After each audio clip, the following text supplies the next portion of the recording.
Just saying. I'd even, when I was growing up, I never thought it'd even maybe make it to this century. We're a quarter of the way through. 2025 is almost done. Our final show, Gwynn and Chris on 97.3 The Fan. Chris Ello, Tony Gwynn Jr., and Matt Scraby hanging out for the next 4 hours, getting you set for a pretty good weekend of sports, starting with the college football playoff game tonight between Bama and Oklahoma, and on through the weekend, hopefully the rest of week 16 of the NFL, as exciting as that football game was last night. Incredible game. Aztec basketball, Saturday night, they get a shot at the number one team in the nation playing at Arizona. So we'll get you ready for all of that, but also going to spend a good portion of the show today, guys, looking back on the year that was 2025. So happy holidays officially to everyone. Tony. Happy Especially holidays. you. Yes, thank you. Thank you very much. You're welcome. Scrappy, happy holidays, sir. Thank you. I mean, we got an early Christmas present for Mr. AJ Preller. Oh, he never disappoints, does he? I mean, he ought to, never mind the frazzled black hair that never looks combed. It's time for him to just grow a big old white beard, right? Put a Santa hat on. And he came through, and the Padres came through. I also kind of feel like Michael King came through, right? Because none of this is possible if Michael King doesn't want to be a Padre. That's kind of the way the world works now, isn't it, Tony? It's exactly how the way the world works. It's no longer. It's players have the options now, right? And listen, I don't know what Michael King's actual options were, but in the end, we know what we heard, but in the end, he chose to come back here to San Diego at a pretty, I think, a fair price. This is about what was predicted. I wouldn't say discounted price, would you? Not at all. I mean, you think about it this way. Dylan Cease got 27 AAV, which is the annual average, right? So he gets 25. I wouldn't argue that it's a $2 million difference, right? I think that's pretty accurate given the circumstances that Michael King had this year, which was he missed most of the season due to the shoulder. Michael King hasn't had any second-place finishes yet in the Cy Young Award race. Right. Dylan Cease has. I would say that this, given his age, given the health last season, this is a fair deal. I would even venture to say it's probably more friendly towards Michael King, right? You got two player options. Well, let's talk about that because it's kind of like the Nick Pivetta deal from last year, but with more money, way more money, because Nick Pivetta took a very low salary in his first year. And so Michael King's going to take a $5 million salary, $12 million signing bonus. So he's going to be making 17 and 26. But then his option for 27 is like $28 million, which I would find it hard to believe he would decline $28 million unless he has some crazy year. Don't start putting that out. That's true. By the way, he goes out and finishes second in the Cy Young. Strike it for the record. Yeah, and 2 years from now, $28 million isn't going to be what it is now. That's right. That's so the market always is going to keep going up. So he's actually helping the Padres. The Padres are helping him, and I think I was trying to look for this, but I couldn't get a clear answer. Is the signing bonus doesn't count against the competitive balance tax? Is that why he gets that, Tony? Do you know? I don't know. You're asking people who don't know those answers. I do like these contracts. So whether it's friendly or not in terms of the actual taxing issue, he's actually going to get 17 this year with the $12 million signing bonus. So it's not exactly Pivetta. I don't recall Pivetta getting that kind of signing bonus. I remember him having a pretty low salary for all of the season. Nonetheless, this is a good deal for all sides. Michael gets to kind of continue to raise his profile, get paid simultaneously. And if he continues to love it here, he's got 28 and then 30 coming to him in 27 and 28. Well, I mean, he's got to be a fan favorite right now. I mean, because the Padres were in a position, and our fans, we were all in a position of pretty much coming up empty when it came to adding frontline starting pitching, right? I mean, we might have been able to find a free agent, in February, as AJ Preller did last year. We may have been able to find somebody on the cheap. We may have been able to find somebody that we're hoping had a bounce back year, pay them, $7-8 million and hope. We were nowhere near, in my mind anyway, Tony, of being able to secure somebody that qualifies as a number one in your rotation starter. I don't think that was even in our thinking the way this offseason started, and with word of the the sale, impending sale potentially, all of that. I thought Michael King's were out of touch for us. So the fact that Michael Felt King like is that. right, It did. and so now, what a huge difference this makes. I mean, all of a sudden, I'm going to overreact a little, but it's okay. It's a better version of what happened last year when Nick Pivetta. Oh yeah, way better. Because you didn't know what you were getting. But Pivetta came in as the number 4 starter. Right. This is your number 1 starter we just got. And to me, all of a sudden now, the Padres have 3 guys at the top that I truly 100% believe in and would match up against anybody else. And that is King and Pivetta and Musgrove, because I have a lot of faith in Musgrove. I know a lot of us do. So the starting rotation now is, in my mind, solidified. Vasquez as a 4 sounds about where he should be. Let everyone else, Tristan McKenzie, J.P. Sears, whoever you want, Waldron, let them all fight for number 5. Also, I no longer, even though they told me they weren't going to do it, I no longer even am thinking about Miller or Morejon moving into the starting rotation. There's no need for that. This is probably why they told you they weren't going to do it. Too, okay, right. But I didn't believe it yet because we didn't have enough starting pitching. Now I think we do. And really, with this signing, I'm back to thinking that this team is 1 first baseman and 1 DH away from being ready to go to battle next year. Hey, what else is needed? Laureano's here. Jackson's here, Fernando's here, Crony's here, Bogey, Machado, Fermin. I mean, I'm ready. You can throw all of these trade rumors out the window now that this trade has been done. I know that's not the way it's going to be. That's just how I feel. That's the overreaction part of it. Right. Gotcha. I got to clean some things up on the contract just to make sure everybody's clear. After the first year, if he decides to opt out, then he'll get a $5 million buyout. Right. So it's either 1 year of $22 million, 2 years of $45 million, or $75 million for 3 years. That's what Mark Feinsand is reporting. Okay. I don't know that you cleared up anything. Right? Yeah, No, what I understand cleared up any was of that it. he's going to get more money if he opts out after this year. So he'll get $5 million buyout. But if he decides to stay with the team, he doesn't get that buyout, but he gets the big raise, which will give him $45 million total over 2 years. Sure. Great. As long as he's in a Padre uniform, I'm happy at the moment. These things are important. They are, but not at the didn't moment. we say that, I'm more of a celebration. I mean, mode. besides I the didn't say $5 the million buyout. Yeah, I didn't buyout say the part. buyout. So if he opts out, they still got to pay him $5 million. Everything else is as we said it was. Here's the thing I'll counter to your overreaction thought. Okay. I think it's good enough for the first half of the season and then a reevaluation. Because that's kind of what has been the case the last, 3 seasons, right? Where they like the roster for the last 2 seasons, we'll say. They like the roster for, all the reasons.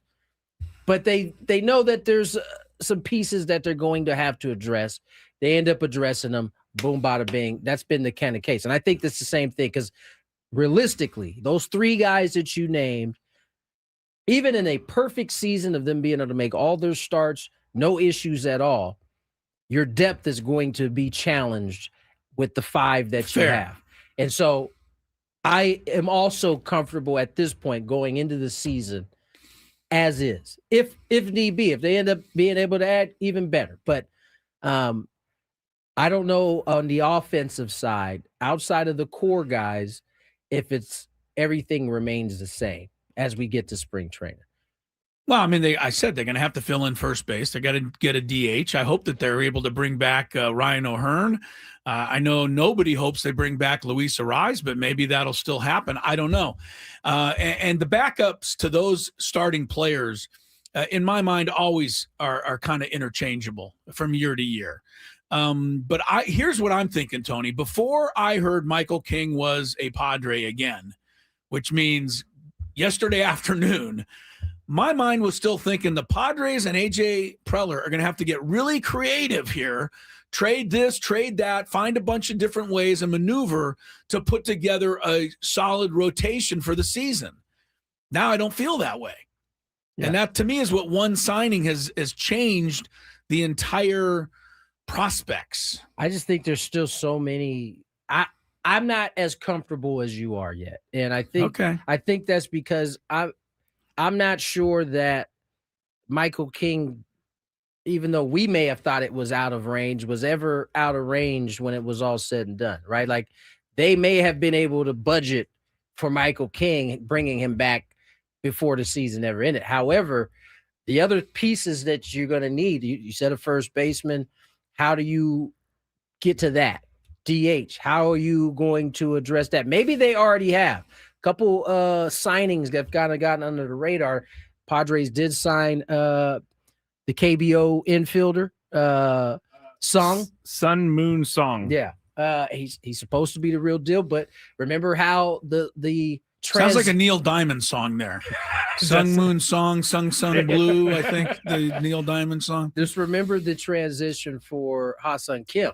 It was, I mean, I know we think of Ha-Seong Kim in those last couple of years where he was really good for the Padres, but the first couple, it was kind of a gradual build. Okay, I'm not saying they're done. And maybe I spoke those words, but I don't think that. I definitely know they're not done. But I feel that the Michael King signing has put everything into focus now for me. Whereas as of yesterday, I really didn't know how they were going to piece it all together. I thought they might have to make a trade. They might have to do a bunch of things. Now, I honestly feel like if they're able to spend enough money to bring back Ryan O'Hearn and find somebody, to DH or a couple of guys, couple of pickups like Gavin Sheets was last year, to be DH or a platoon there, I think they're ready to go. And I just didn't think they were anywhere close to being ready to go before this signing. So just the one signing has moved that from nowhere near ready to go to ready to go. Exactly. That is a gigantic leap. But okay, but tell me where are you overly concerned right now? Now that this is done, you've got depth of starting pitching. Depth? Well, you've got four guys. You got Vasquez 4, and you have I think you have between Waldron, Sears, McKenzie, right then and there. I feel somebody's going to step up. I do think. I mean, a 5-starter. I'm not expecting them to go to the Hall of Fame. I do think the Tristan McKenzie signing might be an under the radar good signing for the Padres. We'll see. I'm just not there yet. I'm not there yet either. I'm not saying Chris is wrong though. I just can't. The signing it gives you good feels because there was nothing happening, and you were starting to wonder, wow, do we have any money to spend at all? Right. That's another sign to everybody else. That's definitely it makes you feel good knowing, okay, well, at least we'll be able to bring back Michael King. Man, because it felt like, man, what are we gonna do? How creative can you possibly get? Yeah. But this kind of, I think, pours a little cold water on that. Now, that being said, I think there's more to be done, or that can be done. We'll see how and if the Padres end up addressing that. And I would also like to thank Santa Preller for bringing us this news before we went on vacation for 2.5 weeks. Because this is something that usually breaks like we 3 usually minutes are sending after the texts show. to one another. Like, can you believe this actually broke while we're on break? I missed it last night. I come back to my phone and it was like blown up, and I couldn't believe it. But Chris, you were asking, where am I concerned? My concern is starting pitching depth at this moment in time. I got you. Yeah. But I feel okay. Vasquez, I've heard Tony say, going to step up. Number 4, perfect spot. Hope he steps up. And somebody there. JP Sears is at least the number 5 starter right now. I'm troubled with that because I do recall you feeling a different way during the season when he was actually throwing the baseball. He stunk. I think you said you never wanted to see him pitch again. He stunk, but he has the qualifications of a number 5 starter, as does Waldron. As does Tristan McKenzie. Padres also signed Jose Miranda. I don't know if you guys remember. This is a guy who had a couple good seasons with the Twins. Was a free agent, kind of fell out of favor there. He plays third, but I probably like it to be a DH on this squad, or at least give the flexibility to kind of do those things. That Padres brought him in as well on a minor league deal. So there is some movement happening. I would say they are starting to kind of put this roster together. We'll see if there's any more big moves on the horizon. We'll have to kind of wait until my guess is, you know what? I'm not gonna say anything because I wasn't expecting this to go down last night. When's the next one happening, Tony? Don't know. Could be tomorrow. I didn't go off the deep end and say World Series, but I did say that this signing makes me and a lot of people feel a lot better for a lot of reasons. I feel better, yes. One of the ones you gave, Tony. Yeah, no, because we weren't spending any money and it didn't look like we were going to. Right. I definitely feel better about where the Padres are here on December 19th versus December 18th, for sure. Michael King, thank you. Welcome back home. The King is back. The King has returned. All right. We're going to get another cool Michael King bobblehead next year now. That's going to be awesome. What can they do That's different? what I was thinking about. What can they do different? Yeah. What are they going to do different? What's going to be the new kind of the new City Connect thing? King? Ooh. I don't know what it looks like, but no one does. I'm hoping. Speaking, we might as well go these extra 2 minutes, extra minute now. Speaking of which, at what point do we start to see the fake mock-ups? Are they out yet? For the I haven't City seen Connect? Do you remember the fake yes. mock-ups starting to float around when we had the other ones? Yeah, I'm not falling for that this time around because although the mock-ups did look great, like some of you are very talented graphic artists. Some of you were not close. But it wasn't official. It wasn't close. And some of them were not great. Padres will have new unis this year. Remember to listen around 5:35. We'll announce today's biggest fan for a chance to qualify for a night in the Odyssey Suite. Future Padres game with all of us and the fan staff. It'll be catered by Spiro's Mediterranean Cuisine. Register your name at 973thefan.sd.com/biggest fan in order to potentially have your name called. All right, it's our final show of 2025. Some of what we're going to do today, we're going to have a look back at how we all here on this show and at the station covered the events of 2025. Such a jerk. We will turn back. Yeah, I mean, this is exactly what the segment is all about. That was like the actual only reason to use that. Yeah, so stop using it all the rest of the time. No chance. We will, Scraby is going to take us through how we covered the events of 2025. Also, looking forward to our countdown today. It will be each of our top 5 moments of the 2025 year in sports. So we'll take you through all of that. Sit back, relax. Daily Gambit, Chris First, the fans, Big Five. Big Five? Oh, that's right. It says it on the sheet. I put it in there because I was overruled in my producer decision. We will see what happens. We're going to talk about this. You may want to be here at 4:30 to see if there is a Big Five. There will be because I was overruled, and it's 2 against 1. I have to. Gwynn and Chris rolling on 97.3 The Fan. Few things go.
Don't get it twisted. Vacation has already started. For Scrappy, at least. What? Tony Gwynn Jr., Chris I Allen. came in and asked him what was on the Big Five today. He said, I just didn't think I needed to do one. Basically, exactly. So, yeah, vacation has definitely started. I know. I he told was you guys- talking to us like an intervention. He was like, all right, guys. Like an intervention. I didn't do a Big Five today. And we just kind of looked at him like why? Well, blah, blah, blah. I told you I budgeted my time for this year in review thing, and budget then is a little strong. I don't know if you were you there with me? I don't know if you budgeted your time. I used the time to prepare for the show by looking at all of the docs throughout the year. You used all the time to look at the docs. You could have started doing that earlier in the week. You didn't have to save it for the last minute. But sometimes I do things and I don't know if you guys are going to be accepting of them, so I don't do them until I get your approval so that I don't waste my time. When did we talk about doing the review and end of the year review show? A while ago. I don't think we actually had an official With all thing. due respect, we beginning of kind the of week. review the year in the last show every year. Like this is year 8. But this time I made Not like a we've never done that huge before. effort into it. And But so we'll see. went through We'll all see the what the docs. and results so are. the Big Five had to take a dive because you were so dialed into that. Yeah, thank you for saying it that way. That's actually the way it should be said. I'm looking forward to seeing what No, the we're gonna get the can't Big wait Five. to see this. I this year's can't review. wait to hear This the is going fruits to be of- an amazing show. to hear the fruits of your labor. Yeah. A little bit later in the show. Did you guys watch some football last night? First of all, what did you think of the Seahawks uniforms? Loved them. Loved them too. It's Chris. I Not was so in such a pissy mood the Oh. entire game. I didn't even hardly that's notice those Why? uniforms. Why? Because those uniforms didn't cover number 12 of the Rams even once the whole game. I told you they should have suspended that guy. Man, he's walking up to that line. he's getting closer and closer. Come on. After the he is game, he living tweets on the out edge. again that the refs suck, basically. I love the delete wow. tweet like no and then one deleted else- it right away, but too No late, one's- pal. No one's gonna see it. Yeah, the real you keeps coming out. He's certainly a unbelievable receiver. Right now, I this is me. Look, I plan to play against him, and anybody else who had to play against him, you're down 48 points. But I don't understand this, Tony. Maybe you can help me.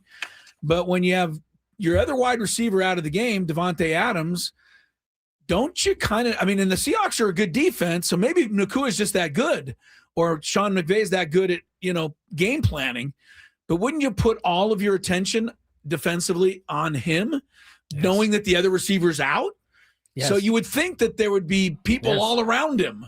I didn't see that. I don't so, know. That is a great question. You wonder if maybe they're trying to save something because they know they were going to see him again might at some play him point. again. Doesn't want to use everything. I But don't you would know. at that point, Devontae Adams is probably going to be back. Yes. So so you're not going to have the luxury to be able to. Seattle should have lost the game. Let's be honest. They're down 30-14. The odds of getting a punt return, 2 2-point conversions, one of which was the craziest play maybe in NFL history. I missed the actual play, but I saw Sean McVay I still don't talking understand it. The ball was a throw across. Hit the Ram player in the helmet and bounced into the end zone. Zach Charbonnet, he's getting all the credit in the world. He didn't do anything. He picked up the ball to hand it back to the referee, and they gave him a 2-point conversion for doing that. Wow. I didn't get it. I think the Rams got somehow totally hosed on that play. They looked at it. They ruled a great it. explanation for. Well, the explanation ruled was it a that it went fumble. backwards. It was a backwards pass, so that's a fumble. It's a live ball. So he picked it up, and when he picked it up, he was in the end zone. So they said 2 points, but he wasn't even picking it up other than to hand it back to the referee. Wow. So that ties the game. And then the Rams miss a field goal at the end. And then, they let Nakua run down the middle for 70 yards untouched. And Sam Darnold doesn't give you a lot of confidence. I know that he got him down there and they won the game, but you were waiting for that pick at the end, weren't you, Tony? I was. The way that game had turned, by that point, I was not looking for it. Okay. I thought they were going to go down and score, and it was just obvious that they were going to go for two. They had to go for 2 because a tie would give the Rams the tiebreaker. Right. And so they needed to win. Yeah, that was smart. I give them that. I just didn't think. Great play call on the. As late as that player comes open, you obviously have to protect that long. But he was wide. He was open. wide, and that was open. after the Rams called timeout for 10 minutes, and the Seahawks called timeout for 10 minutes, Right. and then the Rams didn't bother even covering that guy. You know, to your point about Puka just having a field day. Yeah. Sometimes the defense is so good that they can be overconfident in how they approach maybe a team, because there's no way that Puka Nacua should have 225 and 12 catches with no other receiver. You take the best weapon away and you at least limit him. Right. Yeah. So they didn't do that. I know I'm bitter, but I mean, I'm just talking straight up football conversation. But anyway, the Seahawks won, and they have the inside track. Now, their schedule is much tougher, though. They still have to play, the 49ers at the end. But next week, they have another tough game also, Seattle. 49ers, yes. I think, is it at Carolina? The Rams get the Cardinals, and anyway, I think the Rams still may win that. It's going to be interesting. The 49ers have the inside track, though, right now, Scrape? You win all three, you're the division champ. Yeah. They ain't winning all three. I know they're not, but I'm just getting his hopes up. They're not. All I got to say to that is bang, bang, Niner gang. We'll see. And no one's giving Kyle Shanahan any credit for how great of a year he is. Nor should they. Every year he's coaching. Nor should they. I mean, they have a bunch of rookies playing. Fred Warner might be back for the playoffs. They're starting to do the. Is Fred going to come back for the playoffs? What playoffs? Are you guys in the playoffs? Did I miss something? Did they not clinch yet? They're not clinched yet. Get out of here. They've only lost 4 games. It's like they're in the top 5 in record in the league. That can change in these next 3. 10-7, my friend. I love it how the Dolphin fan is giving me a hard time. 10-7. Have you looked at the last 6 49er victories? Have you just even glanced at them? He hasn't. Well, yeah.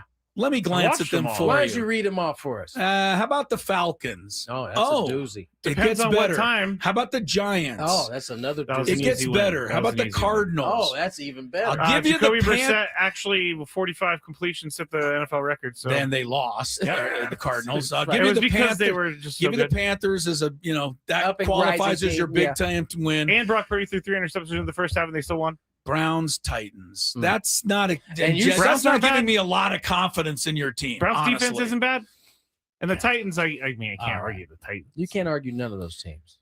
I can argue some of those teams. No, you can't. The Falcons were better when they played. Maybe the The Falcons were better when they played the 49ers because it was Michael Penix Jr. instead of we got to go. and Drake London. Colts, Bears, Seahawks That is a remain bad for the stretch. 10-7 49ers. They're actually 10. All right, And I'm not going to rest until they lose all 3 games. let's get to break. They're gonna win a Super Bowl, and you guys are gonna have to listen to They're me. not Give it to winning. you. They're not for winning a Super the Bowl. entire year. They're not winning a Super Bowl. Let's get to break. On the other side, one of the other Padres that happened to be in the building for this press conference for Michael King was Jason Adam, and indeed, you know who, Sammy Lev, was able to get some sound from him as well as AJ Preller. It might be more good news, is what we're going to be hearing. Very well could be. We'll get to it on the other side. More Gwynn and Chris.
Friday. 7-3 the fan. He said, yes, it's Friday. Chris Ello, Tony Gwynn Jr., Matt Scraby.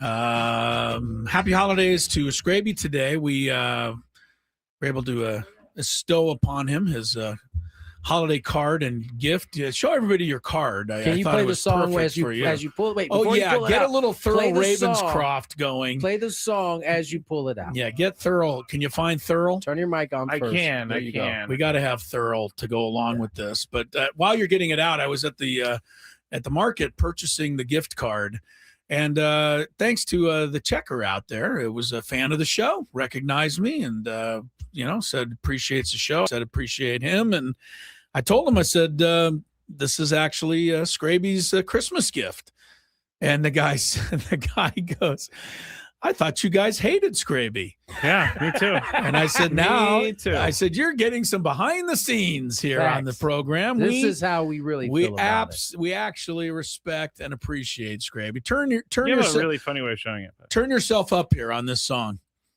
Myself, he says. Yeah.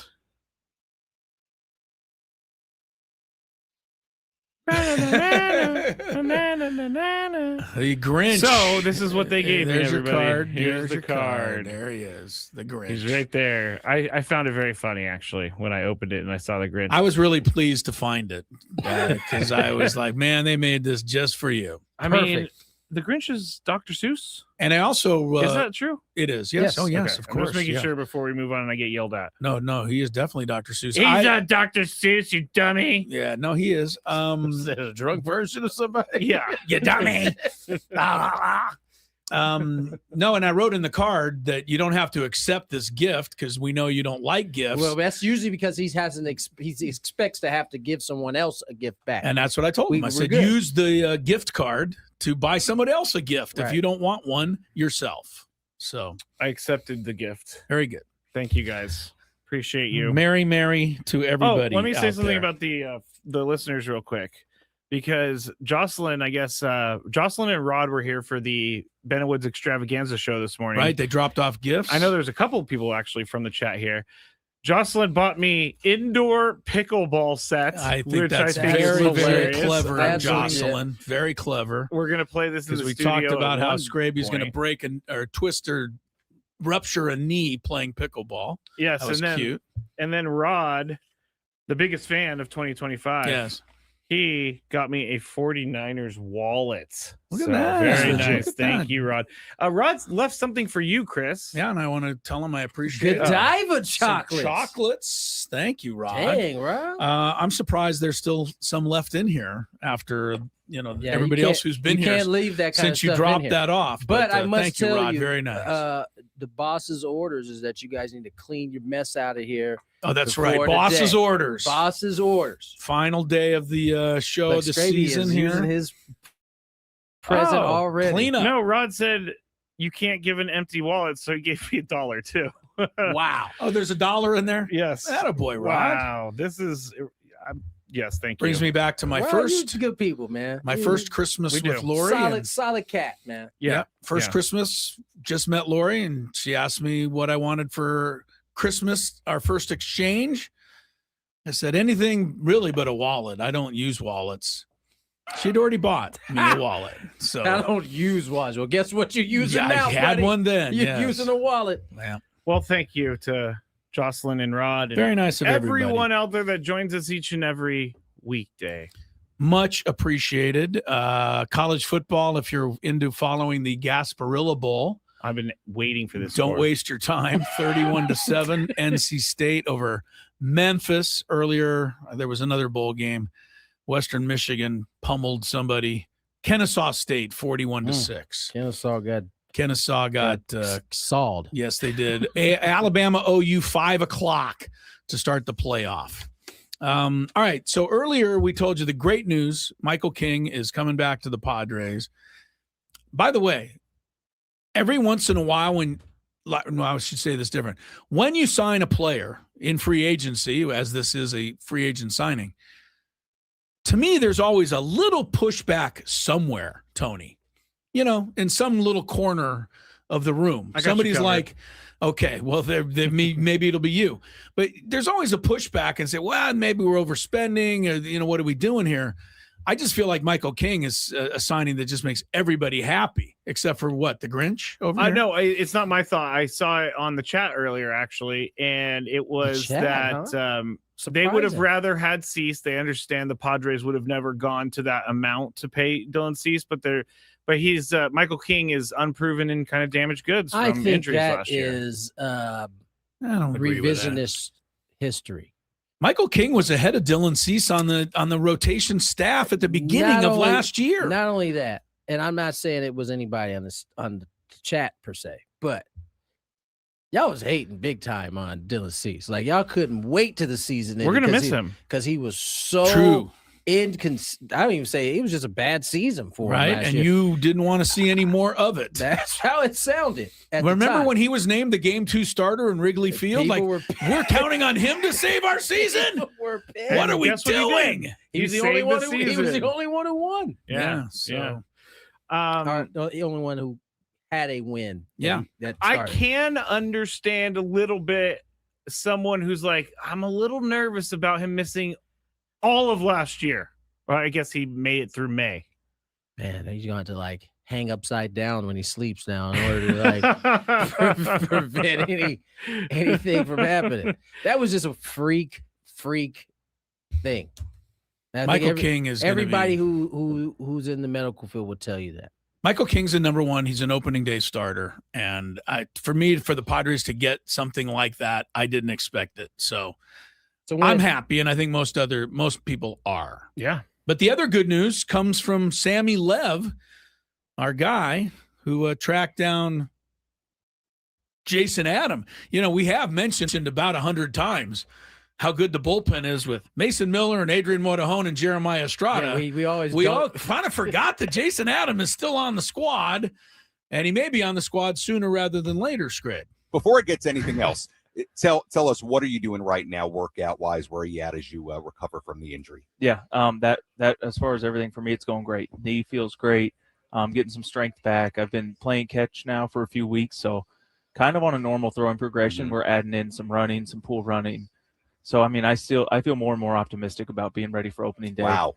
I mean, it's always a process. You have to see, God willing, how it unfolds. But I'm excited about where I'm at. Before it gets, I love he left himself some room there. He did. Optimistic, which is by the way, talk about a freak injury. That was freak injury. Injury. You don't tear your quad every day. No. wow. I mean, ultimately, honestly, given how it looked at the time, the quad was like, you were like, oh, okay, we could deal with a quad because it thought it was knee, you thought it was patella tendon, you thought all of the worst possible scenarios on that. But yeah, sounds like he's moving along, man. This has been a really good day, man. We got Michael King, we got Jason Adam. We're gonna be good this year again, guys. We're gonna be good again. I was starting to think maybe we wouldn't be as good. I think we're gonna be good again now. I'm really pumped up by this one. Gotta say, I got no support over here, apparently, but no, I didn't expect Chris to be like, Tony, did you expect it? I'm not trying to bring you into it because you don't like that.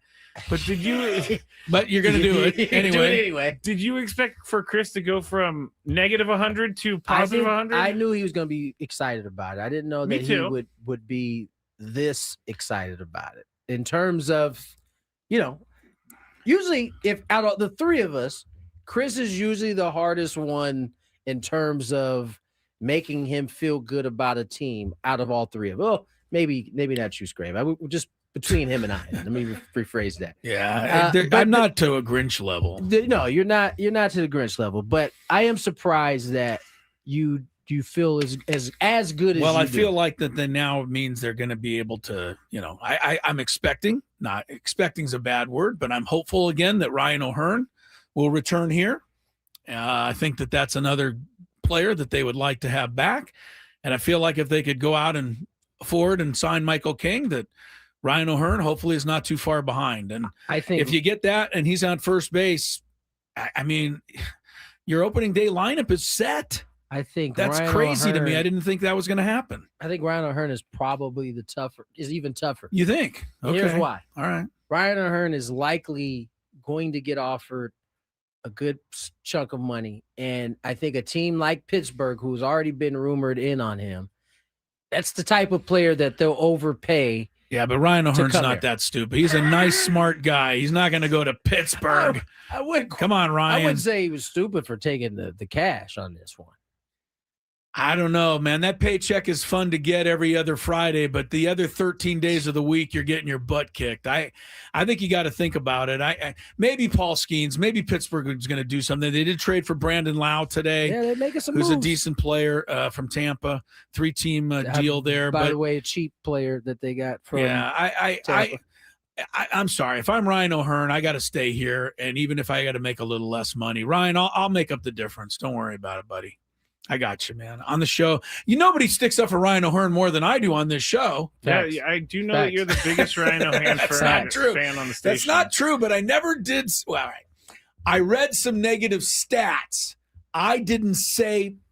Don't get me He started. still cannot take responsibility for his comments. What comments was did the I comment make? again? Tell me what I made, other than See, to he say that he won't. didn't hit left-handed pitching. Is this going to be in our season or yearly review? It is now. I was going to leave it out. I was going to leave that whole month of September out because it was a dark time for this show. The irony of that of that whole situation manifested itself in playoffs. Because remember that at the time, the argument was you should be playing him against everybody. He's swinging the bat well. And then we get to the postseason and you got the three lefties going back to back to back. And everybody's like, well, what are you going to do about it? What are you going to do about those lefties you got in there? And it, ultimately was the big reason why the Cubs were able to get those 2 wins. But Mike Schilt told me in the press conference. He told you personally. Well, no, he told everybody, Oh, but okay. I was listening, and he said that Johnson City had a bunch of left-handed hitters in the lineup. So, Johnson City. yeah, he was referencing a team that he managed way back when. He said, Did he say that? yes, he said Johnson City had a bunch of lefties in the lineup, and we were fine. Didn't even know Johnson City was an actual team. That's kind of funny. What do we know about the player from the KBO? It's not official, so we got to wait Well, until but it's official. we could look up Reportedly. some stats and Reportedly, things, right? Scrape, right? Yes, We could say reportedly. Yeah, and then people are now surmising that this means that Jake Cronenworth is going to be traded. Oh, they can surmise all they want. They're not trading my Jake. I wouldn't. That's kind of what I was getting at as we were going through the things that, you felt like Jake there's still a chance he's not here. And I would hate to lose a guy like Jake. And especially, considering you just don't know about Sung Sung Song. Sungmun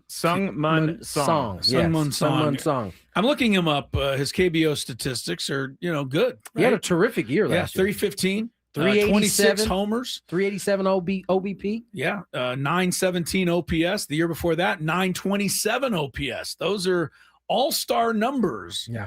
If he can but pull we them off all here. have to. We all have to be, wait and see, because we've seen it before from the KBO players that it takes time to catch up to that fastball. He's older than Hassan Kim was too when he came over here. I think he's 29. He is 29 years old. Scraby, very good. He bats left-handed, so that's perfect for this lineup. Put another lefty in And there. Johnson City. Yeah, right.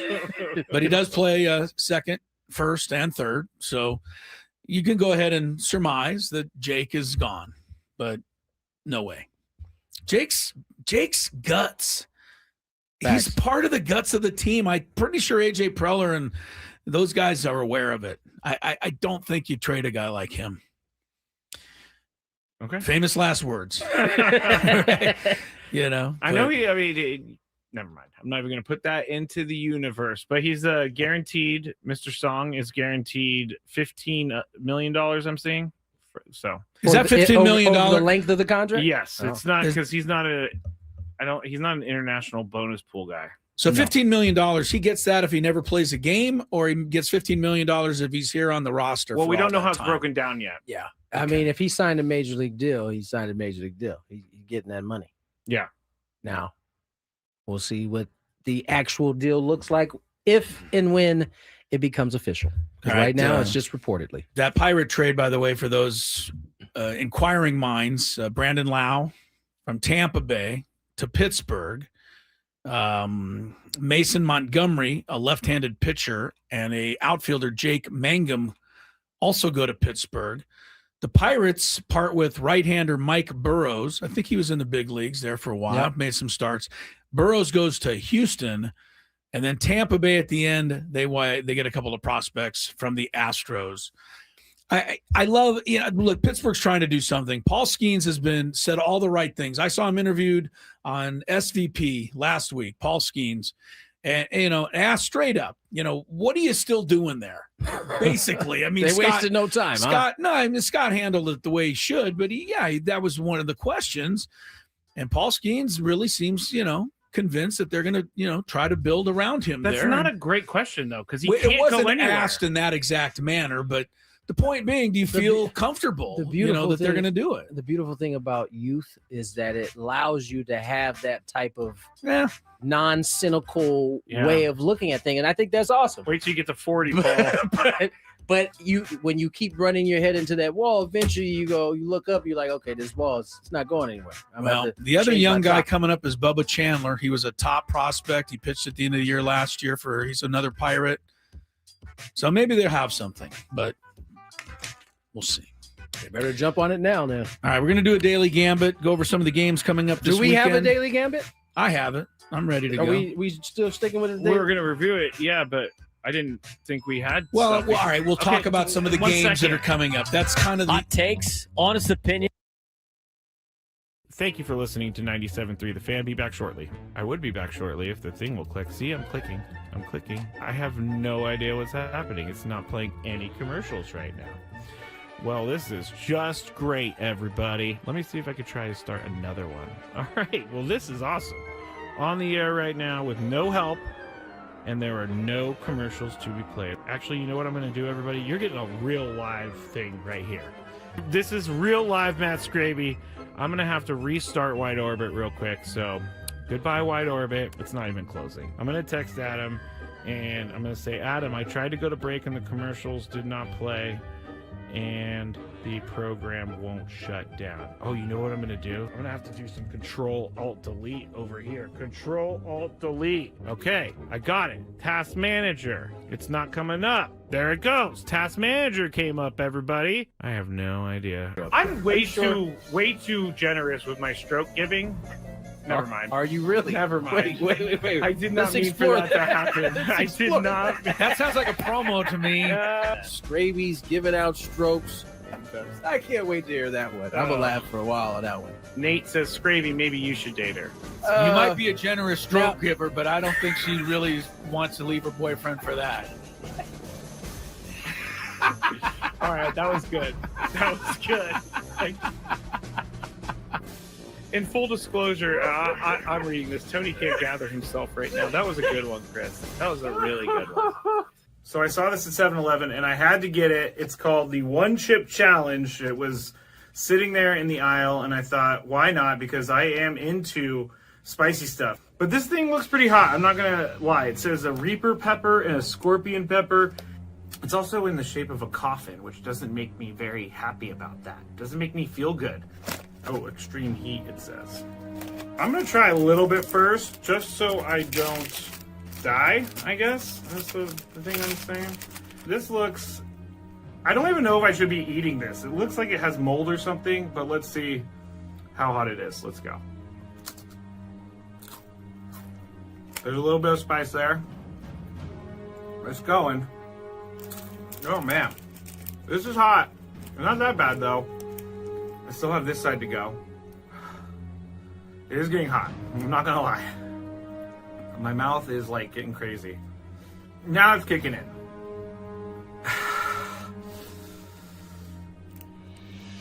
I'm not sure if I'm gonna finish this. Honestly, it's getting serious. I gotta go with the milk. My mouth is dying right now.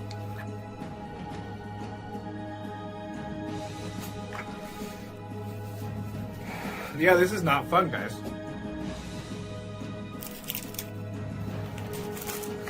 Never gonna do that again because my mouth is on fire. Thank you for listening to 97.3 The Fan. Be back shortly. I would be back shortly if the thing will click. See, I'm clicking. I have no idea what's happening. It's not playing any commercials right now. Well, this is just great, everybody. Let me see if I could try to start another one. All right. Well, this is awesome. On the air right now with no help, and there are no commercials to be played. Actually, you know what I'm going to do, everybody? You're getting a real live thing right here. This is real live Matt Scraby. I'm going to have to restart Wide Orbit real quick. So goodbye, Wide Orbit. It's not even closing. I'm going to text Adam, and I'm going to say, Adam, I tried to go to break and the commercials did not play, and the program won't shut down. Oh, you know what I'm going to do? I'm going to have to do some Control-Alt-Delete over here. Control-Alt-Delete. Okay, I got it. Task Manager. It's not coming up. There it goes. Task Manager came up, everybody. I have no idea. I'm way too generous with my stroke giving. Never mind. Are you really? Never mind. Wait. I did not mean for that to happen. I did not. That sounds like a promo to me. Scraby's giving out strokes. I can't wait to hear that one. I'm gonna laugh for a while on that one. Nate says, Scravy, maybe you should date her. You might be a generous stroke giver, but I don't think she really wants to leave her boyfriend for that. All right, that was good. In full disclosure, I'm reading this. Tony can't gather himself right now. That was a good one, Chris. That was a really good one. So I saw this at 7-Eleven, and I had to get it. It's called the One Chip Challenge. It was sitting there in the aisle, and I thought, why not? Because I am into spicy stuff. But this thing looks pretty hot. I'm not going to lie. It says a Reaper pepper and a Scorpion pepper. It's also in the shape of a coffin, which doesn't make me very happy about that. It doesn't make me feel good. Oh, extreme heat, it says. I'm going to try a little bit first, just so I don't die, I guess. That's the thing I'm saying. This looks... I don't even know if I should be eating this. It looks like it has mold or something. But It's Friday afternoon. Tony Gwynn Jr., Chris Sello, Matt Scraby, taking you in for our last show of 2025. I mentioned the third baseman Jose Miranda, Twins. He also signed for the Padres minor league deal. Daily Gambit coming our way. I think we're still scheduled to do that, right? I know we canned the Big Five, but we did not can the Big Five. It's Daily there. Gambit is still here though. Yes. Okay. Yeah, I did what I normally bring to the that's show. right, because you were in charge of Daily Gambit, Well, so I it mean, makes sense that we're on schedule there. It doesn't make any sense to make producer. bets that we're not going to review until January 5th. We're still going to discuss some of the games coming up Yes, and we get are. our thoughts. How about that, Scrape? The chat really wants you guys to be a little bit nicer to me, so... Oh, is the chat in Well, you only showed the chat the card. You didn't show them the card within the card. Yeah. So maybe if the chat saw all of it, they Not would just a understand piece of just it. how nice we were to him today. How much we actually love you. So Thank you for the chat, Dave and Buster's pipe credits. it. We gave you 2 of those little coins Power cards to go play. Yeah. So no, the guys took pipe care of it me, but that's how down. they buy my silence for a week and a half. Oh, pipe is it that what down, we're doing? chat. Pipe it down. Believe me. See, when someone gets really angry about That's something, not angry. It's just firing back. It's facts, as Tony likes to say. Yes. All right, let's get to some Daily Gambit. Do you like money? I think about money a lot. Do you like money without doing anything? Winning. Do you want to make money while watching sports? I think Washington is immortal luck. Washington! Woohoo! If you answered yes, this is your segment. Just don't blame us when you lose. Nothing is ever your fault. It's your game. Take it. Gwynn and Chris go through the top bets of the day in The Daily Gambit on 97.3 The Fan. Daily Gambit is our daily sports betting segment here on Gwynn and Chris. Please, everybody, gamble responsibly. Let's go through our bets from last night. The first bet was Seahawks against the Rams. Sorry. Seahawks minus 1.5 on the spread. Who didn't know the Thursday night game there, buddy? Me. Yeah. Seahawks, we all chose them. They only won by 1. They only Yeah, won by we 1, lost the bet. 37-36. Yeah. Now, here was a matchup that I thought was going to be kind of close. Who had more receiving yards? Puka Nakua, Not -2, or JSN? We all went JSN. JSN had 96. Puka had 225. Minus those two, he had 223. He's the first receiver ever, by the way, to have over 150 in 3 straight games. Really? Not even Really. Jerry Rice. That's Not crazy. Even. Not even. I did not expect that. Who had more passing yards last night? Matthew Stafford or Sam Darnold? By the way, some of his interceptions were like, what are you doing? I can tell he you. has that. He was and I seeing think ghosts that's last what, night. That's honestly what scares. As much upside as he has, that is what scares you once he gets to the postseason. I don't think there's any question. If you're a Seahawk fan right now, you're happy they won last night. You got it. You're in the driver's seat. But you know they're not going to the Super Bowl. That guy is going to make a mistake at the wrong time. He keeps throwing at the lineman on the goal line. It's just going to happen. I'm sorry, Seahawk fans. I know a few of them. I think Seattle's a really good team, defense, but that he's going to lose you a game. It's just going to happen. I don't think you can beat 3 quality opponents with that kind of quarterback play, inconsistent quarterback play. All right. Well, who had more passing yards, Matthew Stafford or Sam Darnold? Tony and I went Darnold. Oops. Chris went Stafford. Stafford had 457 yards. That boy was slinging. Kind of hard 6, when they're not covering one of the players. You know what's out interesting about Stafford? That I think last year they made a trade that gave him another first-round pick this year to possibly pick his replacement. They're going to end up moving back for another year and getting another pick. He's not going anywhere. I don't think there's no way he's going to go anywhere. Well, the reason is I have a very close friend who is a very big Rams fan, and his wife and children never travel to every single game, but his wife and kids are traveling to every single game this year as like a. So that's they're just trying to protect him from pushing people off of a ledge like he did at the celebration rally. Chris has the weirdest memory. Do you not remember he did that? not push her. She fell. And he didn't care. So that's just as good as him pushing her. See, he tells me I'm the bearer of misinformation. Pushing her and her falling on her own are 2 very different things. To me, if you see somebody run over by a car and walk by. Whoa, run over by a car. That's right. different. And you walk by, then to me, that's similar to you running them over in the car yourself. I don't believe that I'm capable of taking care of someone who's been run over by a car. Okay. But you would at least glance in that direction. Yeah, we call 911. Thank you. That's as much as I'm doing. And Thank then you, I'm Matt Stafford would not. Then I'm going to go get my piece of pizza and watch what happens outside. Anyway. Move along. OKC. See, I don't know why he has to be rude, Tony. There's no reason to call me a dog. Little doggy is not a dog. That's different. Okay. OKC minus 17.5 against the Clippers last night. We all went OKC. We were all correct. OKC won 121-101, which means they won by 21. Lakers over under 242.5 points against the Jazz last night. It was a crazy one. We all said over. It was 143-135. Chris, Lakers good call. win. Good call on that. 278. 278. Yeah, that would have been a comfortable win. There were some good hot mic moments during that game. LeBron, at 40-plus years old, dunked on the big man, one time down, and he got another chance to do it. Big man this time turned it and fouled him, and he's on the ground, and you could Mike picks him up saying he didn't want to get punched on again for the second time, huh? Who said that to who? LeBron said that about big man fouling him at the end. Huh. The other interesting thing was we'll get to it later because I know you got a Phoenix game coming up here. No, this is the last one. USC minus 54.5 against Cal Poly. The women's basketball, we all went USC. We were all incorrect. They did win by a lot, but not enough. 86-39, which is 47 points. Tony. Did you guys see the Suns game last night? They played Golden State. I heard they hung on despite more Dylan Brooks antics. Dylan Brooks almost cost him a game. He closes out on Steph Curry and like jabs him in the stomach as he goes by. Curry goes down, obviously in a little pain. They look at it, cost them a flagrant foul. They hit the bucket. They're down 4. Okay. They get the technical foul. Right. And the ball. Jimmy Butler hits a 3 to tie it. Okay. Wow. And then they were bailed out because they got a foul at the other end. So Suns were able but to hit. He was trying. Dylan, the villain.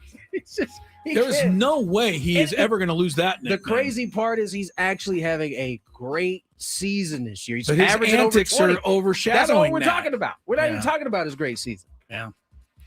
All right, we don't have to bet on these, but here's some games that are coming up, and I thought it'd be fun to take a look at them. We got the start of the college football playoff. Oklahoma's favored by 1.5 over Alabama. Game is tonight. It's at Oklahoma. Remember, the first-round games are at the home site. Oklahoma beat Alabama already this year. I want to root against Alabama, guys, but I don't think Oklahoma is good enough to beat Alabama twice. I'm worried. I'm going to take Alabama tonight. What do you? I know we're hoping. Most people are hoping anyway. I'm going to take the Sooners. I don't like either team. I don't either, really, but I like Oklahoma a little bit. Oklahoma I've always been at kind home, of a fan. I'm okay with. Here's the thing that I'm really excited about this game. Michael Wilbon, who's, I think he's pretty trustworthy. We'll see how trustworthy. He says that if Alabama loses tonight, he says Kalen DeBoer, their coach, could be the coach of Michigan within 24 hours after the game is over. Now, we'll have to see about that. But if Kalen DeBoer leaves Alabama and goes to Michigan, that opens up Lane Kiffin's dream job at Alabama. Stop it. Could he leave LSU before he ever even gets there? The answer is yes. Come on, No Lane. way. The answer is yes. He could do it, Tony. No way. The answer is yes. He could do it, of course. He could do it, and he will do it. He won't do it. Oh, He man. won't do it. But this might be his only chance ever to be the Alabama coach. By the way, This would be epically. It would be such a bad deal for him. I will give back any Christmas present, including Rod's chocolates, to see Lane Kiffin leave LSU before he ever coaches a game there. All right, the second game is A&M and Miami tomorrow morning at A&M. 3.5 spread A&M. Scrape, what do you think? Who do you like here? I'm Miami going to go with was- Jesse's team, Miami. Go with Miami. A&M was good this year. They beat Notre Dame, but if you look at their schedule in the SEC, A&M did not play any of the top 7 finishers in the SEC. The only one they played was Texas, and they lost to them. They missed everyone else. The schedule was very favorable to A&M. So I'll take Miami because of that. Tony, anything on this game? You're in the middle of something, looks like. Who's playing? Who's playing? Who's playing? Texas A&M and Miami. Who's playing? You like the U, or are you sticking up for Jesse? That was good. Yeah, I'm sticking up. I'm going with my man Jess. All right, we got Ole Miss and Tulane also tomorrow, but here's the other one that I want to talk about. James Madison, Oregon. Oregon's a 21-point favorite. This came from the SEC, a tweet. Now, remember, Oregon is not in the SEC, right? They're in the Big Ten. So the SEC numbers guy tweets out, James Madison beat Old Dominion by 36. Indiana only beat Old Dominion by 13. Indiana smoked Oregon. Therefore, I'm starting to think James Madison is going to whip Oregon. Oh, my Lord. After that, I'll take Oregon minus the 21. Yeah, I tell you what. I hope Dan Lanning didn't get a hold of that, because he will create he'll put that up. the most unbelievable pregame He'll put speech. that up, yeah. Have them dudes ready to run through a wall. Oh, I hope he didn't get any word of this. We all want James Madison to make a game of it, but I just don't see how I they're don't even going want to. James Madison to win. I just want them to keep it close. Make a showing. Yeah. I think they're going to win. Okay, all right. Well, we'll See about that. You had the Chiefs not making the playoffs. I did, thank you. So I think you've already got your one lucky pick for the year. That's probably true. Didn't think Tomorrow about it night, like the that. Aztecs are going to Arizona, 14.5-point spread. First, I guess I'll ask if the Aztecs can win. Second, I'll ask if at least they can stay within the 14-point spread. The way Bird and Dixon Waters are playing right now, it's going to be pretty tough, Tony. They've got to get better games from those guys to have a chance. I'm going to say they do keep it close. Okay. I think it's Bird especially. Yeah. He's got to show up play big. like the NBA prospect he is. Right. And he For hasn't sure. been doing that. One more on go ahead to Sunday. Quinn Ewers making his debut for Miami, 180 on the over-under passing yardage. Phillip Rivers was only 150. This seems like a gimme to bet against that. Yes, no? Is he going to make it Garbage over time. 180? I mean, Tua made it over 250. I think he's last going to game. have more than 180 because Mike McDaniels he's not going to protect him from like They're gonna let him throw it all over. All right. I mean, they do got H-hand though. Be something to check in on. All right, that's our gambit today. There is no betting with the 2-week vacation so Scrape, you don't coming have up. to worry about answering bets 2 weeks later. We got this under control, buddy. Thank you. We figured it out for you, Scrappy. Our countdown is coming up in about 20 minutes. Looking forward to it. It's going to be our top 5 sports moments of the year. Each of us have selected their own 5. Time on this. I don't think so because I started doing my. Yeah, right. Hey, that was a joke. I've been Why doing. is that a joke? Because you normally don't spend time on your countdown. That's what he's getting. He does. It's just it's a quick cram session on what he needs to do. We'll see what he comes up with. I know what I've come up with, and Scraby could go in a bunch of different directions. That's coming up. More Gwynn and Chris after traffic. From the 855 Get Ross Traffic Center. The gondola pulls in. Yeah. It goes very slow. Yeah, it slows down like for everybody. Really slow. As we're getting off, over to my left, there's a couple getting in the gondola, going up the mountain. So it's the opposite for them. They're standing there. The gondola comes up. The door opens. You step on. Well, there was a commotion. Uh-oh. There was a commotion. Someone fell. There was a commotion, and Lori goes, "Hey, there's a commotion." She said commotion? I don't think she said that, but we go kind of not hustling, but walking over there quickly. There's a lady who has fallen as she's trying to get into the gondola. She's now got one leg in the gondola. Oh, no! The other leg and body trapped underneath the gondola. 90. No, she's probably in her late 50s. How do I say this best? Oh, she's heavyset? She's in the shape of somebody who's in their 70s. You've got to rescue the poor lady. She's trapped under the gondola. Of course, as soon as she falls and there's the commotion, the guy running the station stops the gondola. Okay, I was going to ask. Which means everybody on the mountain and 4 miles away has to stop. Everybody has to stop while we try to extricate the lady from the gondola. Okay, let me ask you a question. Underneath the gondola. She's got one leg on the gondola. The rest of her body is underneath the gondola. And when I arrive to see what's going on, I'm kind of the first or second person there. You're a first responder? Pretty much. The guy running the gondola place is busy stopping traffic. The ride. Yeah. No, he's stopping the ride. Oh, okay. All right. So we're kind of first there. Lori's behind me. The lady's on her back. She's looking straight up in the air. And the only description I have is one of utter panic and utter terror combined with total helplessness. Oh, I thought you were going to say embarrassment. No, total helplessness. She's not only trapped, but she's not even remotely doing anything to help herself. She's kind of in a panic. And you think something terrible is going to happen, or she does. Okay. I go over there. First thing, breathe.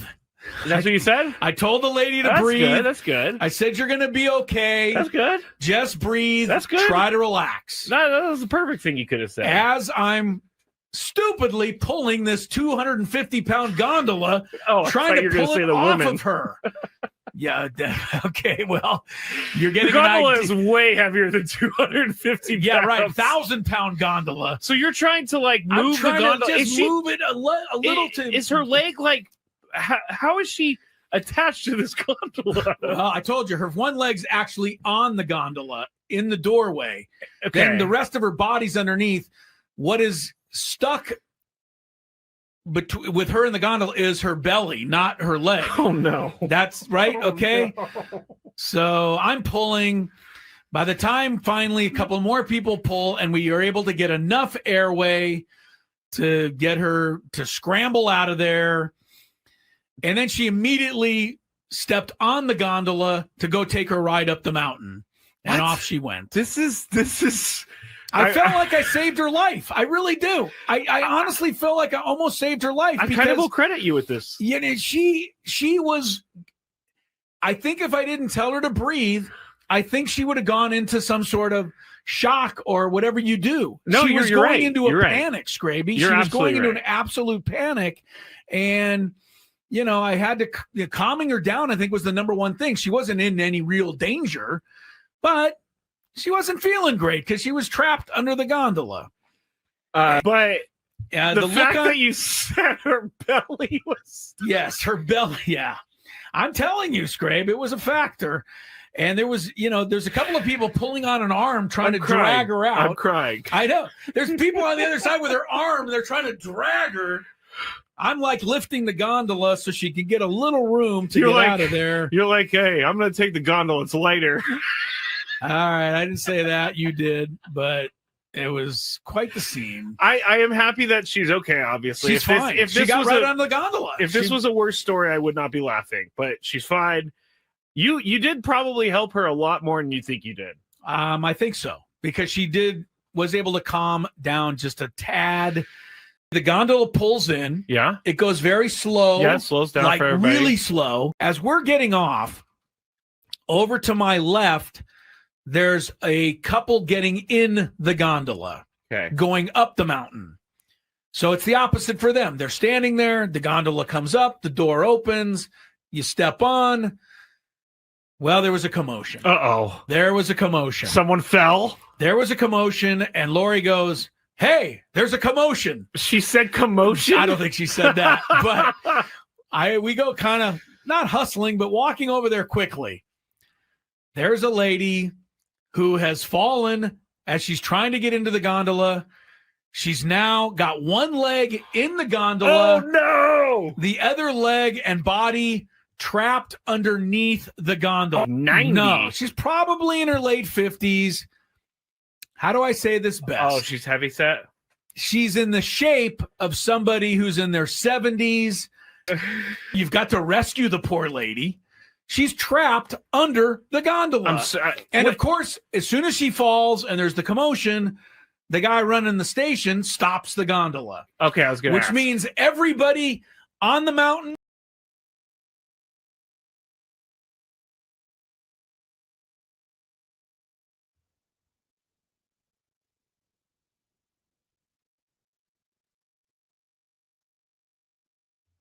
God, it's my turn again. I'm so off. Welcome back to Gwynn and Chris. This hour brought to you by Mission Fed.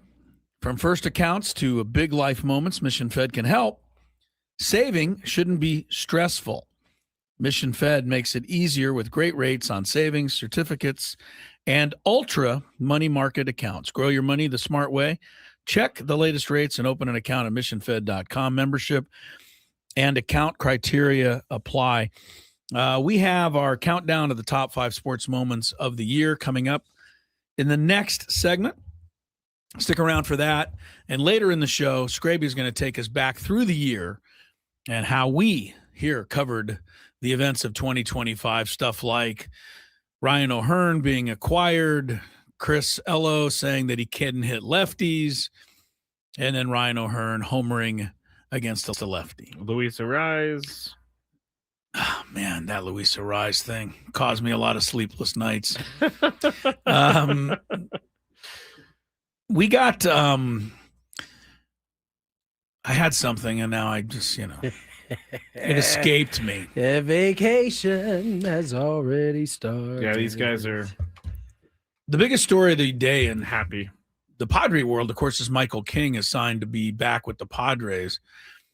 The Angels are probably happy to a certain extent because this settlement has been reached with the family, Skaggs family of the deceased pitcher Tyler Skaggs. The jurors deliberating for more than 2 days, and that kind of suggested that the family might get the verdict. So the Angels, sensing that, I guess, agreed to a last-minute settlement. The whole thing is just a horrible situation. Tyler Skaggs died in 2019 after an Angel employee, Eric Kay, gave him a fentanyl-laced pill Kay is serving a 22-year federal prison sentence for his role. I didn't remember that. 22.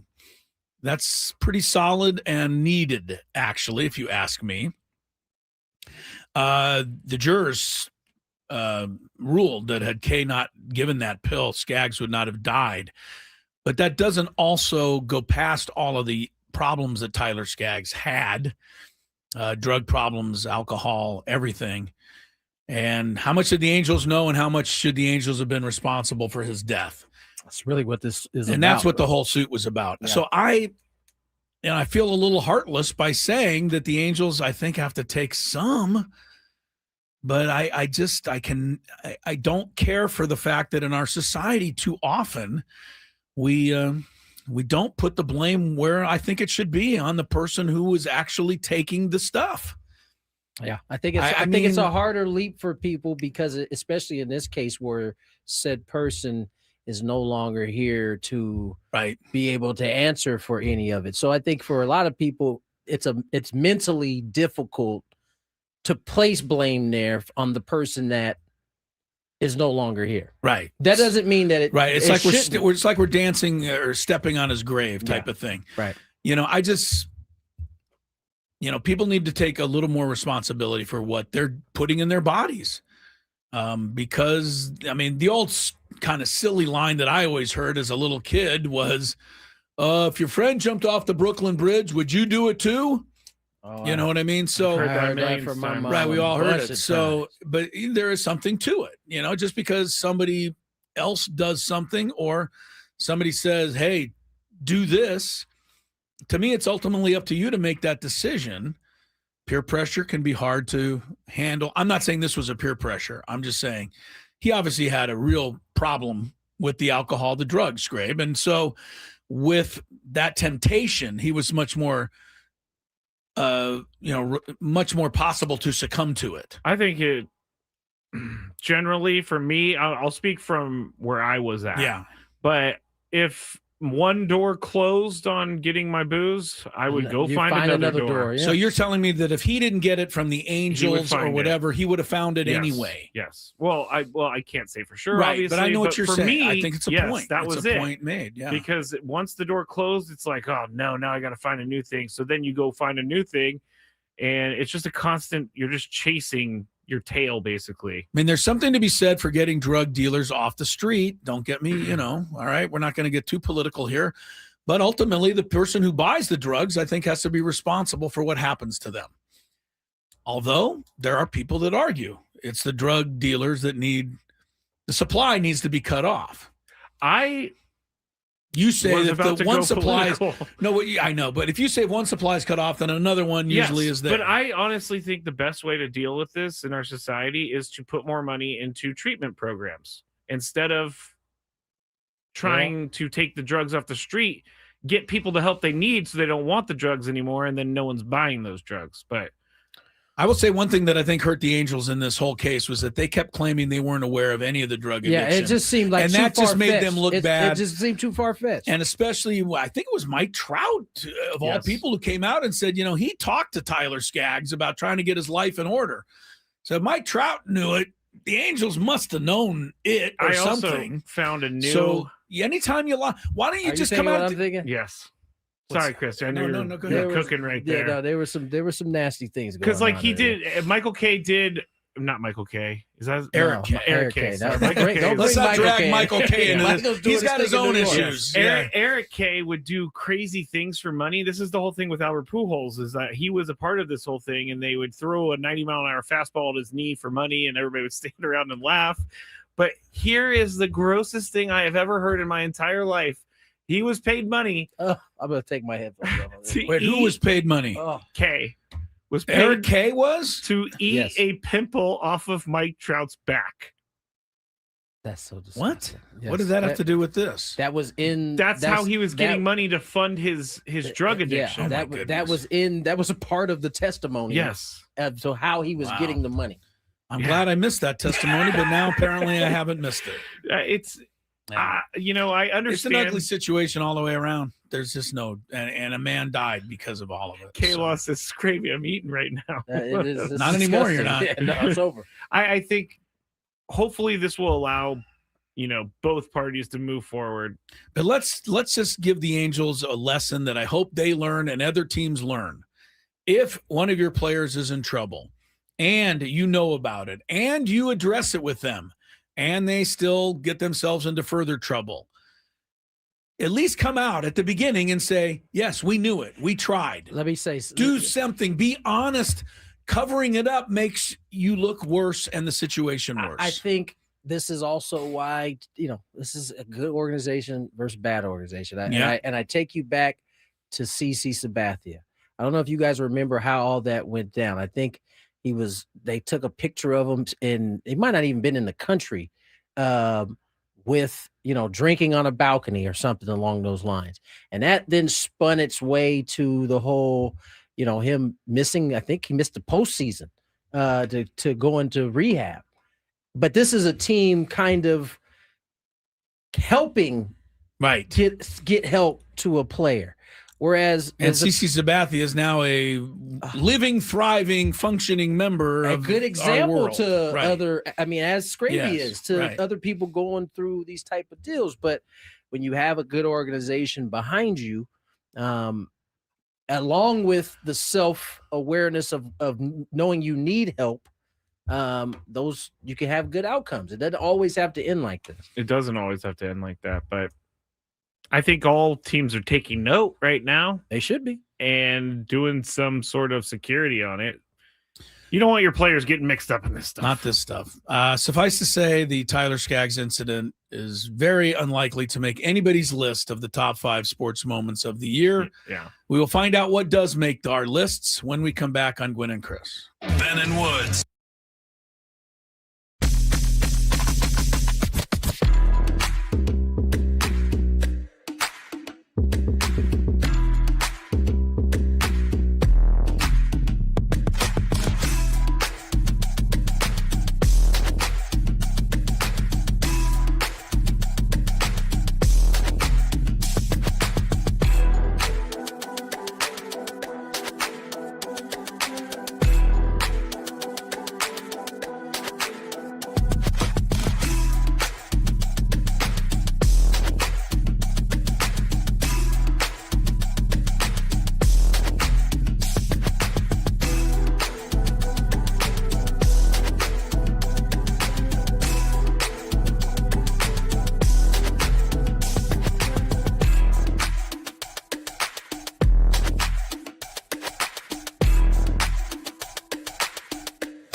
Tony Gwynn Jr., Chris Sello, Matt Scraby. We have ourselves a countdown. Top 5 2025 sports moments in our eyes. My 5 will look different than Chris's 5. Chris's 5 will look different from Scraby's 5. This is a tough topic for me. Is it? Are there more than 5, or you couldn't There's a come ton up with of them. 5? Both. At first, I was like, I have no idea what to put And on then they here. started flooding in on. A little bit. A little bit. Yeah. Do we have some traffic to check before we get into this? Let's help everybody get home. Let's do it. From the 855 Get Ross Traffic Center, protecting San Diego after accidents or injury. This traffic report is brought to you by Toyota of Poway. Jam-packed on the 805 southbound at Market Street with a collision taking down a couple of lanes. It is just stop and go. Then the 15 south has a crash in the center divider at Adams Avenue. Another accident on the 8 eastbound at the 5 slows you down. The right lane is blocked. The holiday season is here, and Toyota of Poway, voted San Diego's #1 new car dealer by USA Today, is kicking off Toyotathon with huge inventory and great deals all month long. Come choose from brand new Tacomas, Camrys, and Corollas today, only at Toyota of Poway. I'm Sue Adler with Gwynn and Chris, San Diego's #1 sports station, 97.3 The Fan. It's now time for Gwynn and Chris to rank their top 5 of the day. Gonna grip and rip as usual. But this isn't just a regular top 5 list. I love it. It sounds sadistic, but I love it. This is the countdown. And it starts right now on 97.3 The Fan. It's a long year. What was our top 5 moments? Well, let's start finding out. Number 5. I never go first. It's your idea, so you're going first. Number 5 happened. I got to think which one I want to go number 5. My number 5 happened on June 8th of this year. One of the greatest, probably one of the best head-to-head competitions I've ever seen. Certainly qualifying as one of my moments for this year was the French Open final. Carlos Alcaraz and Yannick Sinner. 5 hours, 29 minutes, the second longest Grand Slam final in history. Alcaraz was down 2-1. He was down 3-5 and Love 40 faced 3 match points in the 4th set. He won all 3 points, took the 4th set, took a lead in the 5th set, only to see Sinner break serve right at the end to force a 5th set tiebreaker that ultimately Alcaraz won. Total points, Sinner won 193, Alcaraz won 192. It was an amazing 5.5 hour match. Number 5 for me. Number 5 for me goes to Asia Wilson and the Las Vegas Aces. They swept the Phoenix Mercury, but it's really about Asia Wilson. 3rd WNBA title in the past 4 seasons. Won her fourth WNBA MVP award, 3rd NBA Defensive Player of the Year award, and her 2nd WNBA Finals MVP.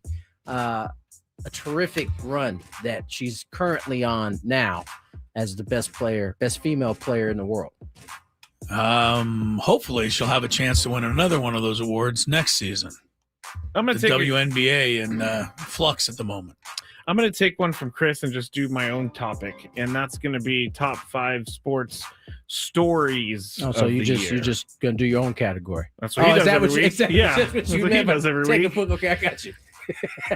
My honorable mention: everyone trying to break up Bill Belichick and his girlfriend. Yeah, it was a thing. That was definitely a thing. But my actual number 5 was when Jerry Jones traded Micah Parsons, and then it was revealed that Jerry was mad. He had to talk to Micah Parsons' agent, and so that's why he traded him, because he wanted to pull a fast one on Micah Parsons. His agent's like, no, we're going to talk. That's definitely a top 5 storyline for sure. The Micah Parsons saga. All right. That was your pick. You like that one. I do. Didn't end well for either side there. I think Jerry Jones made out on this. Jerry Jones made out on this in the end, you feel. I Interesting. think I just going to point this out. I think they need to make the playoffs first. You can't miss the playoffs and then trade your best player. I know it's hard to say a defensive player is going to will a team to the playoffs. I think in terms of draft picks, in terms of like importance, it goes like quarterback, left with one of the tackles that's protect left tackle, outside rusher is a third most important piece. Jerry traded it away. He said, bye-bye. I don't know. I think I love that you I think gave Micah Jerry more love, Parsons, though. and this is my opinion, Micah Parsons might be a little bit hard to deal with behind closed doors. Packers haven't really said much about it. Yeah, and that's a team owned by the people. They don't know. Okay. Number 4, right? Yep. Yes. Number 4 for me was November 24th, about a month ago at Snapdragon Stadium. Just an unbelievable atmosphere. I wasn't even there, but you could feel it. And the tense matchup between SDFC and Minnesota United FC in the West semifinal. In the 72nd minute, the ball popped loose to Anders Dreyer.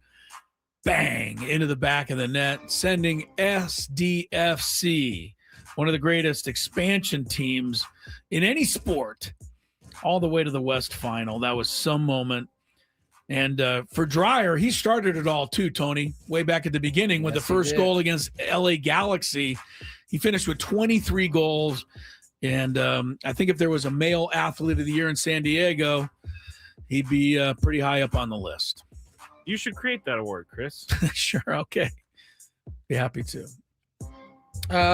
You know what? That made me want to take one out and throw that one in. But All since right. you used it already, I'll stick with mine.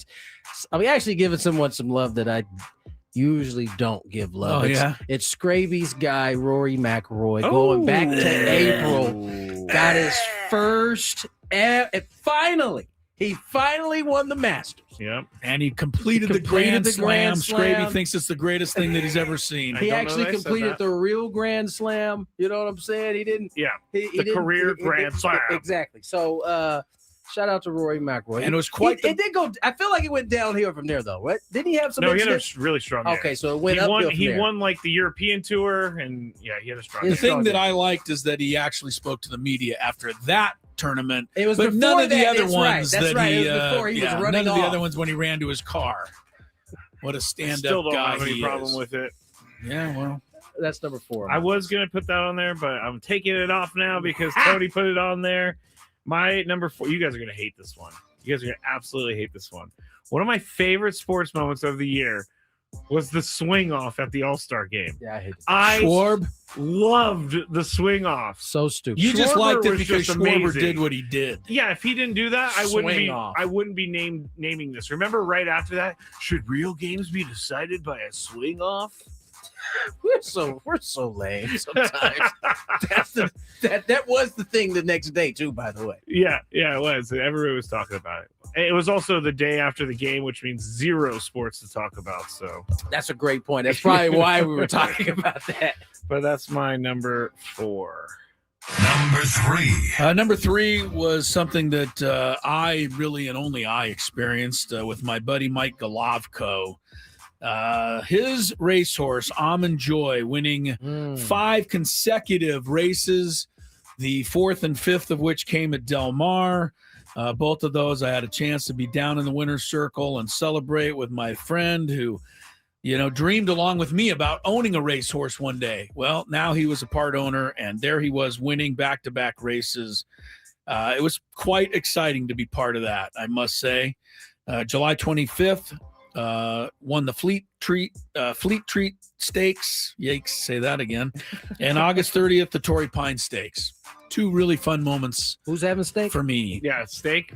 Give me some meat. Give me some of that meat. And Joy. Great year for that horse and my buddy Mike. Give me some meat. We go back to June. For you? For me, in my number 3 pick, Coco Gauff wins her first French Coco. Open title. She beat Aranya Sabalenka. Arena. It's actually Arena, just not spelled anything like that. No, it's not. Arena, Yeah. fine. Arena. And that was her, kind of first big moment. Second Grand Slam title.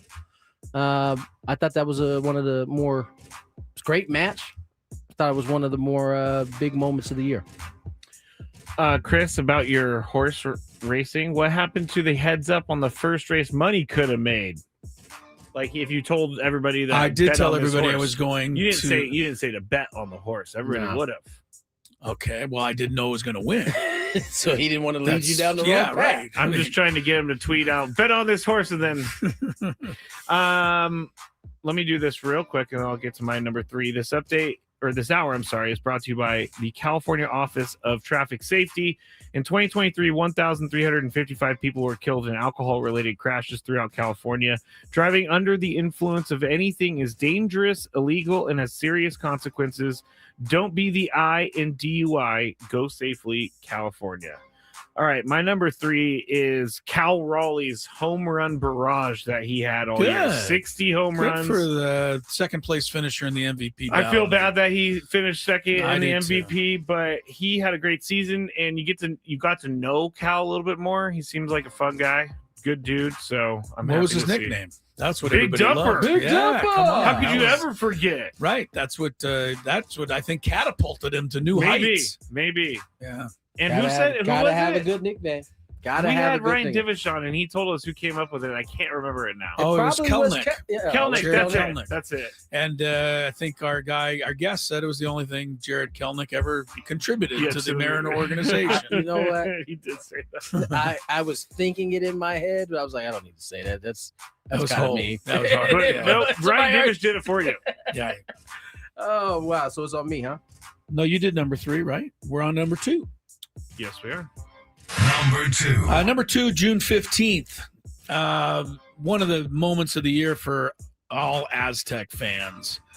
JJ Spawn wins the U.S. Open at Oakmont. It was how he did it that I think was just incredible.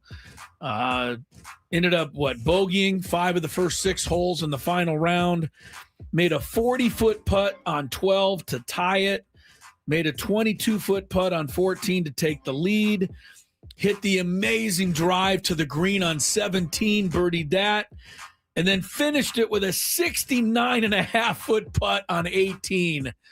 Talk about something dreams are made of. JJ Spawn. Only got to finish under par. Right, 1 under par to win it by 2 over Robert McIntyre. JJ, number 2. You could have given me 1,000 guesses. I would have never said Robert McIntyre. Right, I had to look that up, obviously. That was an amazing performance, by Yes. the way. Number 2 on my list, Game 7 of the NBA Finals. Great series between the Thunder and Pacers. Tyler Halliburton tears his Achilles in the first quarter of that game. It was pretty much lights out from that point on. They hung in there for a while, they did. But they couldn't keep up with them. And, it's as much as we complain and moan about all of our sports, and when you get to the finals, you get the 2 best teams and you get a matchup like that, it makes all of the rest of the season games really were all point. good. Remember the first game of the series? I think Indiana was down 28 points in the fourth quarter. Yep. Something like that.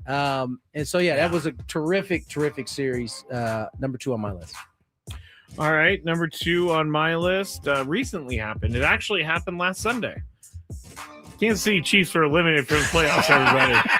Kansas City Chiefs going to be sitting out there in patooties when everybody else is playing football. You're such a hater, dude. You couldn't wait to get that. Why didn't you even be a bigger hater and say that the icing on the cake was that my homeboy got hurt in the game? Because I don't believe that. Oh, you don't believe that? Sure you don't I don't want believe him to that, get Scrape. hurt. I'd rather him. But for the most part, they were kicked out of the playoffs because of the whole team, not because it wasn't because of him. Yeah. I mean, he didn't have his year. I mean, but the rest of the team. Ironically, he got hurt because he was trying to squeeze out every inch he possibly could because the offense couldn't do much. Do you think he'll stop doing the fake out thing when he's running now? I don't think that had anything to do with his injury. I'm not even responding.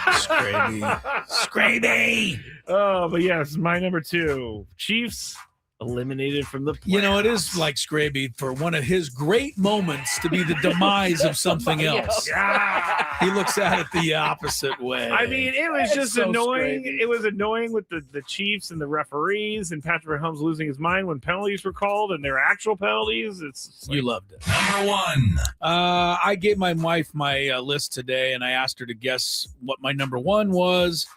Took her a moment, but when it popped into her head, she knew it. It's easy for me to say that March 12th was the number 1 moment of the year. It was the night that the Aztec girls beat Wyoming in triple overtime, a classic to win the Mountain West tournament. To be there, celebrate with them, ended up getting the ring. The game itself, even if it wasn't for a championship, was incredible. But being as a championship was at stake, it was quite the memorable night.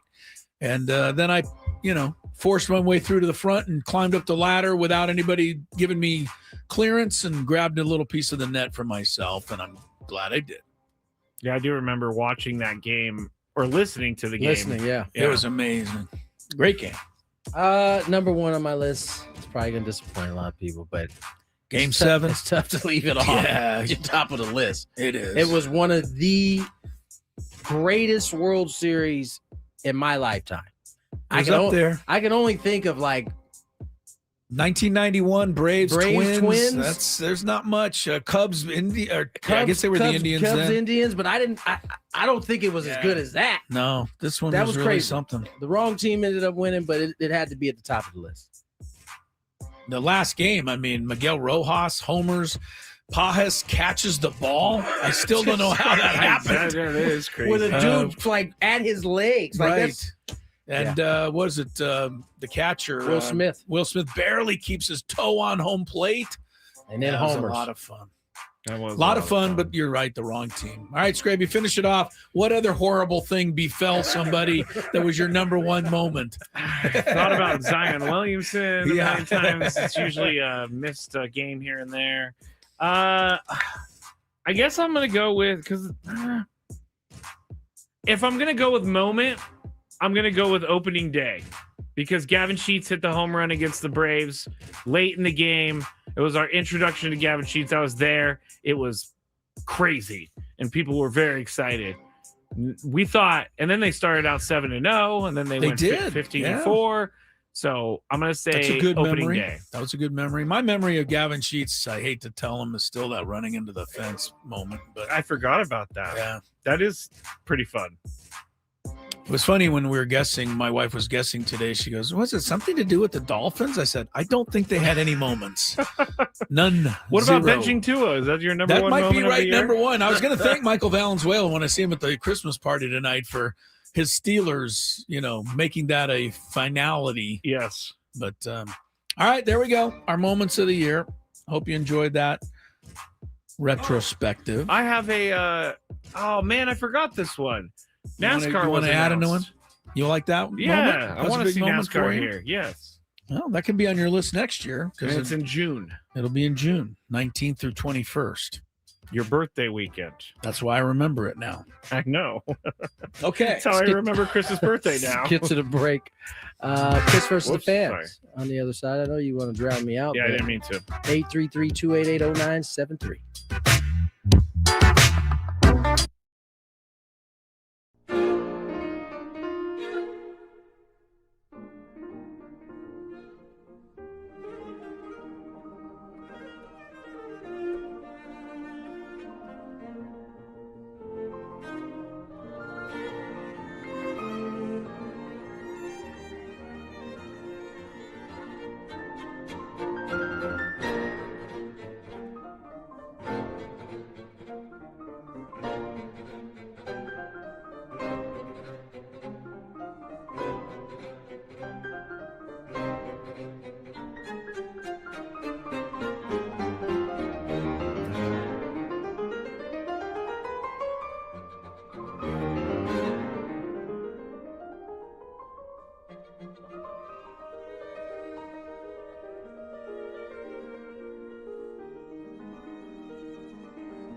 think I'll remember it's my turn this time. 4 o'clock as we kick off hour number 3 of Gwynn and Chris' final show of 2025. We'll be off the next couple of weeks, returning on January 5th.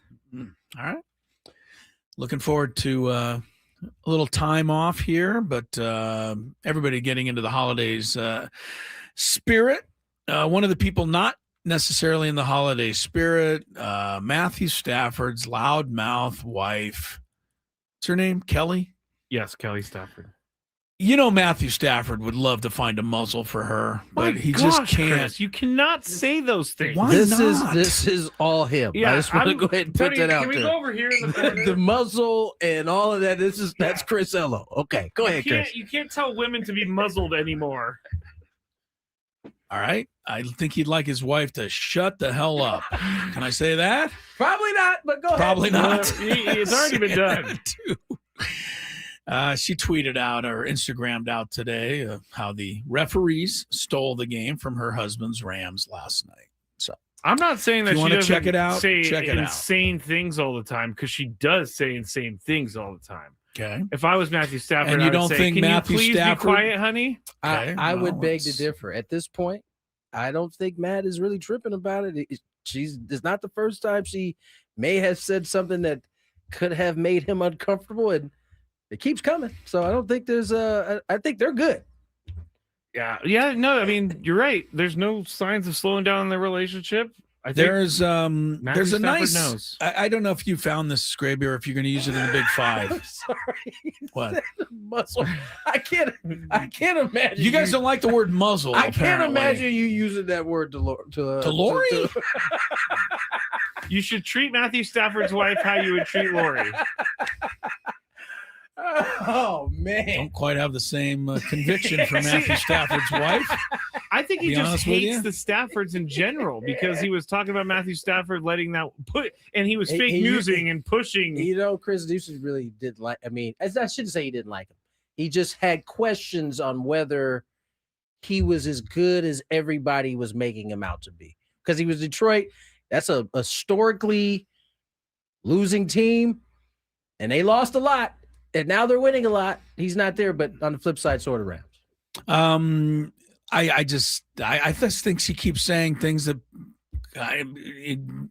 indirectly portray him in a bad light. I don't disagree. You think they project him in a bad light? I don't disagree with I do. Chris, because she reflects, or she represents Matthew Stafford, and In you this can't be case- calling out the refs. In this case, she's not allowed to have an opinion about the refs. Puka is allowed to have one. He got fined $25,000, and we'll see what Well, else they can't happens. NFL can't find her. We'll If see she how can- much more Puka can get fined before he figures this thing out. She can say whatever she wants, but she's married to Matthew Stafford. So that's the trade-off she has to make in her mind. Do I want my husband's name to be brought up with this? I'll bring this up while we're waiting for some people to call in for Chris versus the fans. 833-288-0973. Chris Fowler has a really good Yes, he did. thing today, and I don't want to step on it if you're going to use it in the Big Five, but I'm not. Okay, he talks about us in general, and he's speaking mostly about college football, but us in general just not being able to understand how to lose with any dignity and class anymore. And he points to Notre Dame's AD crying from the heavens because they didn't get chosen. He points to the Heisman Trophy kid from Vanderbilt, saying what he said because he lost. And he didn't point to Kelly Stafford, but this is just another example of what we're talking about. Nobody can lose a game anymore without blaming it on something or somebody else. And look, the game, you fight for the game, you go for it. I mean, the Rams had every chance to win. They missed a field goal. They couldn't stop the 2-point conversion. You can go on and on. We had Sean Lewis on the other day. I told him straight up, Tony, that I was proud of the Aztecs because they didn't cry when they got left out of the championship. And I don't know about you, but he seemed to kind of relish the fact that they didn't. That they said, that's not how we're going to do things. Right. But we have forgotten how to lose. I agree with that. And I think that's Chris Fowler's point. If you want to see it on Instagram, I think it's well said. But this is just another example. Can't anybody play as hard as you can, shake hands, and go off the field with your head held high? That used to be what we were taught, learned. We are so far away from that. I 100% agree with that. I also think that I forgot what I was going to say, so never mind. Okay. We do have contestants, Scrape, so let's play ball. If you had one shot, one opportunity to take down the human almanac himself, howdy do. Now is your time. Listen to me, this guy is dangerous. Now is your opportunity to win a prize. Well, I hope you know what you're in for. Chris versus the Fans starts now on 97.3 The Fan. All right. We have a prize, a qualification for a shot at our grand prize. 2 tickets to New Kids on the Block in Las Vegas on June 26th, a 2-night stay at Park MGM, and a $100 gas card. Tony's about to throw something at me because I'm going to say, call it all blockheads! New Kids on the Block just announced 2026 dates for their Right Stuff Las Vegas residency at Dolby Live at Park MGM. Don't miss all your favorite hits live in Vegas with NKOTB February through October of 2026. Tickets on sale now at Ticketmaster.com. Now, guys, are we going to be packaging? I asked this earlier. We never came to a conclusion. Let's package it. Package. All right. If you win Chris versus Fans today, you will win a pair of tickets to the San Diego State basketball game against Boise State on January 3rd at Viejas Arena. Tickets at goaztecs.com. That is always a knockdown, drag-out affair. Yes, those two teams.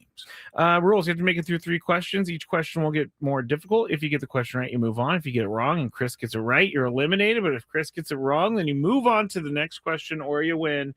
If you are a first-time player, let us know before we get into it. You'll get that question for free today. We're such dummies. It's I don't know why it started. I think we just started doing it and it stuck, and I'm with it. All right, let's go to our first contestant, Nate. Hello, Nate. What's up, Nate? Hey, how's it going? It's going well, my friend. Here we go. All right. I was waiting for something. I think we covered one of these questions.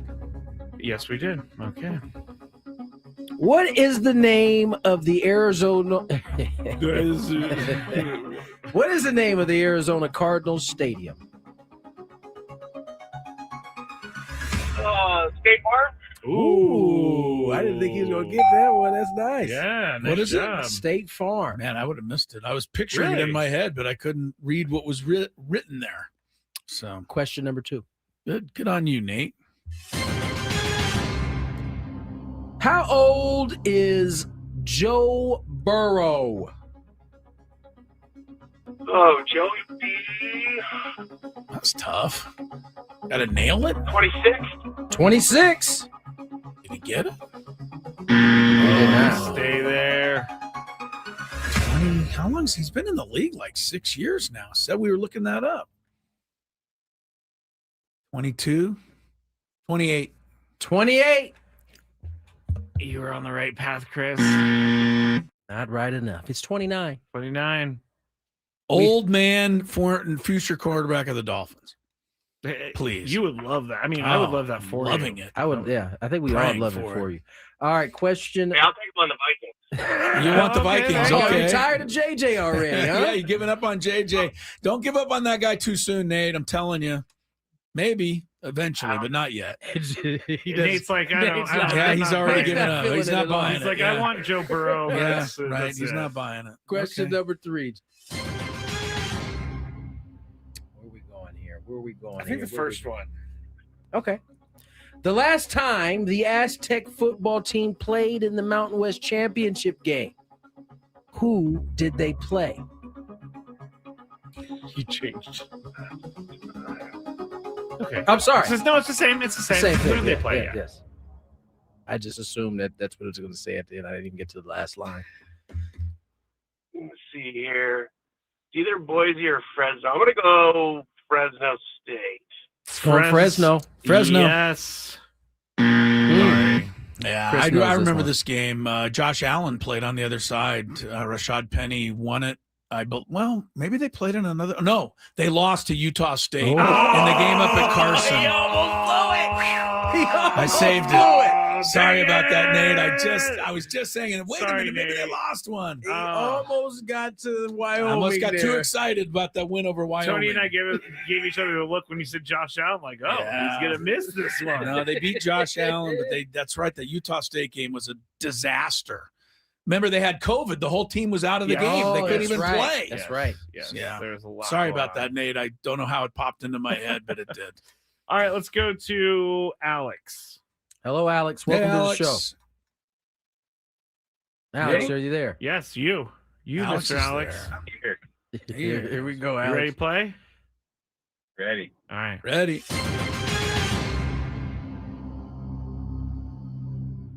What is the name of the Indiana team in the WNBA? The Fever. Ooh, nice. It is indeed the Fever. Still don't Question, understand it, but question number 2. I got a fever, and the only way to more cowbell. cover that is more cowbell. In 2019, Lamar Jackson became the second player in NFL history to be named as the unanimous MVP. Who was the first? Oh man. That's pretty hard, I think. Tom Brady. Oh, not hard enough. He got him, huh? apparently. Brady. Nice job. Nice work. Always go with That Tom was Brady. hilarious. He had the most Those opportunities, are the that's for best sure. ones right there. Yeah. Question number 3.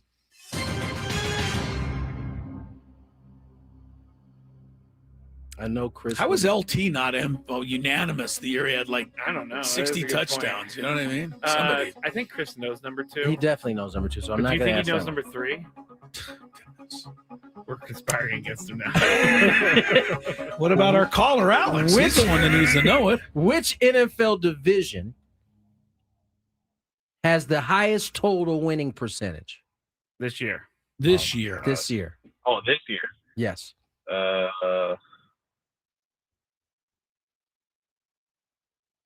NFC West.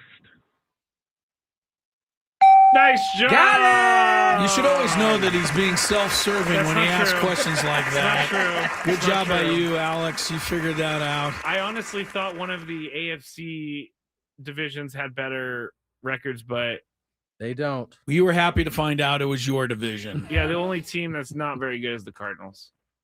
All right, Alex, stay there. You are the winner of Chris vs. the Fans today, and a nice sweep by you. Well done. We have break time coming up. Still ahead on the show, though. We're all kind of waiting to see what it's going to look like. for the big fight. Tony and I have no Can't idea. wait. We got the big 5. We don't know what's going to happen. But even more so, Tony, we have the year-end I don't want to do it retrospective anymore. that Scraby's You got guys have put pushed it together. off so far. That we have no idea what we'll be facing there. Do we have our interview of the year? No. Why would you do that? I like it, the idea, but it's probably No, too late to find We're one. talking all 4 hours, baby. All right, well, come back because we don't know how off the rails this thing will get before it's over on 97.3 The Fan. From the 855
On the clock, Tony Gwynn Jr., Chris Ello, Matt Scraby. We all await to see what the next segment's going to look like because none of us know. We're on pins and needles. Can't wait. Mostly pins.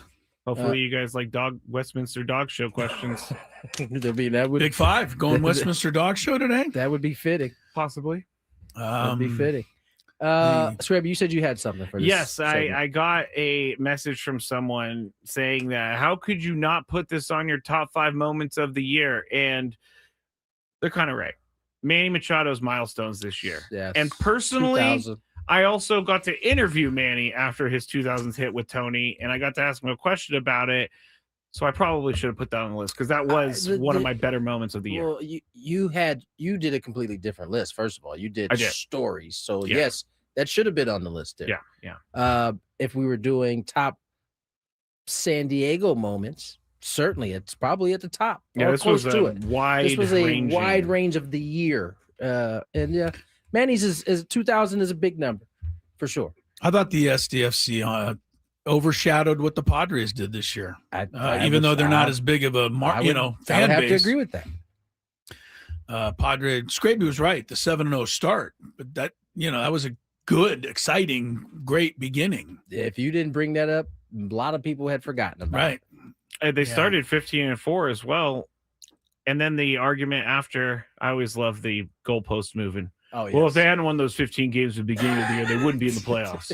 Well, they did. That's the whole point. Like what? That was why it was awesome. Right. Yeah, I went 3 for 4. Flew out the last time. Well, if you didn't get those 3 hits the first time up, you wouldn't have gone 3 for 4. Yeah, you would have been. Yeah. People. There is some gymnastics going on. No, that's a good one. Mental hopscotch. The WNBA could be returning to Houston. Saw that. I don't know if anybody really remembers this, but the Houston Comets were the first completely dominating team who was in the WNBA. Terrific point guard there. Well, they had Cynthia Cooper. But they also had Cheryl Swoops and Tina Thompson. I think they won. They were the first aces. They won like 4 championships right in a row. Yeah. The league started in 19. And they're moving. Well, Houston Rockets are trying to buy the Connecticut team. Was Connecticut once the Comets? That you'd have to. Let's see. Wait. I don't know. Maybe not. Not sure. But anyway, they might move the Connecticut team down to Houston if the Rockets finish up buying the Connecticut team. Can I say this real quick? Mm-hmm. That to me would lead that. Why would NBA owner be willing to buy up this WNBA team if they might be going on strike? I mean, not even strike. If they thought the league was in trouble, I don't think the league is in trouble. The bottom line is the players are right in the sense that there's more money than there needs to be to run and fund the league because the teams are owned by NBA, entities. The owners are right in the sense that the WNBA does not turn a huge profit, if any at all. Those are just facts. Those are not opinions. I don't know that to be facts. I haven't looked at the numbers, so I don't really know, but I know they don't make as much as the NBA does for sure. Right. I did see our guy, Sampson. I want to talk Kelvin? Sampson. Kelvin. David Sampson. Talking about this very moment, and because he was a president of a baseball organization, I think he feels like he is in the know about this. And he said that he thought the WNBA could be in trouble, period, if they indeed press to get what they're asking for. Like he thinks if they give them what the players are asking for. He doesn't think they will. He thinks the league will shut down before that. And he made the point that, I don't know if you guys know, there's 2 other leagues that are competing with the WNBA. He made the point that if you're one of those 2 leagues that looks like they're funded well, this is your time now to shine, to go out, because he doesn't think the WNBA owners will get to where they want. And if the players continue to press to get to that top number, that this is their opportunity to talk about what they're asking for yesterday. It was like not just a small increase. It was doubling of salaries doubling and then some. I think not saying they don't deserve it. Don't get me wrong. I just think it's a lot to ask. The sticking point isn't the salaries, though. The sticking point is the sharing of the revenue revenues. sharing, and they want. I think. By the way, I think in the NBA it's like close to 50-50. In the WNBA, they're asking for 33%. I think that's the number I heard. But according to David Sampson, that is something that they'll never get to. So we'll see. I'm rooting for the kids in the WNBA because I want the women's basketball league to be successful and continue. I think people like myself, I think we've even squeezed like a Scraby viewing of a couple games. I mean, I'm just saying, we wouldn't even have thought about watching a game 3 years ago. I think with Caitlin, with Kelsey, with Angel, with Asia Wilson, the rest of them, the league is starting to get where we want to see it. Paige Beckers, people are in general, not just the diehards, but other people are coming in. I think it's important. And it'll be a huge setback at the wrong time. I think it's important to mention that Adam Silver has not actually got involved yet. I think once he gets involved, and here's the other thing that David Sampson made that was actually a good point. In terms of the reason why strikes and lockouts happen is it's the legal way for the next step in the process of negotiations to happen. Right now, it's just these two lobbing different deals grenades at each other. But once there is a strike or a lockout, legally, whatever the next step in negotiations can then actually happen. So we may not see a conclusion until that happens. But he doesn't think they're going to actually miss it. If they walk out or lock out, it better be quick. I think it will. They would not be able to stand a long one there. I don't think. I don't think so either. All right, let's get to break. We now get to find out. What do we got next? Is it Big Five or is it retrospective? We're going to find out. Oh, we don't know. Scrappy. He's over there maniacally deciding what to do. More Gwynn and Chris on the other side. When the Padres. What are we doing, guys? I'm going to see the museum for the first time ever. It's going to be sweet.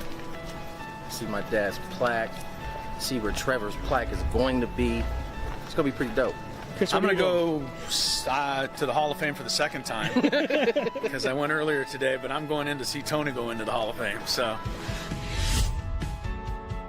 all the way straight and back left. Straight back left.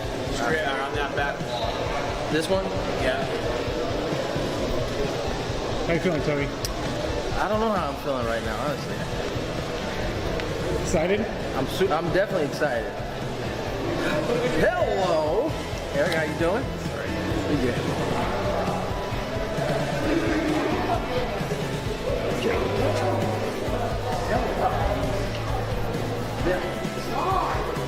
Wow.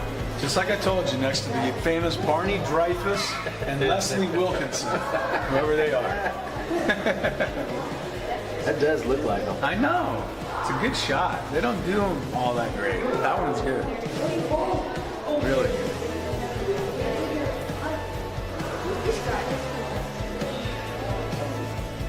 I missed a year. 300. Must have been bad. Huh? I used to be. Not anymore, though. Oh, it's so cool. What team did you play on? I can give you a long list of them.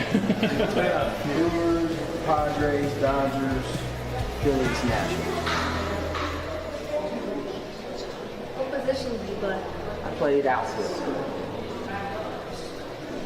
This was my dad.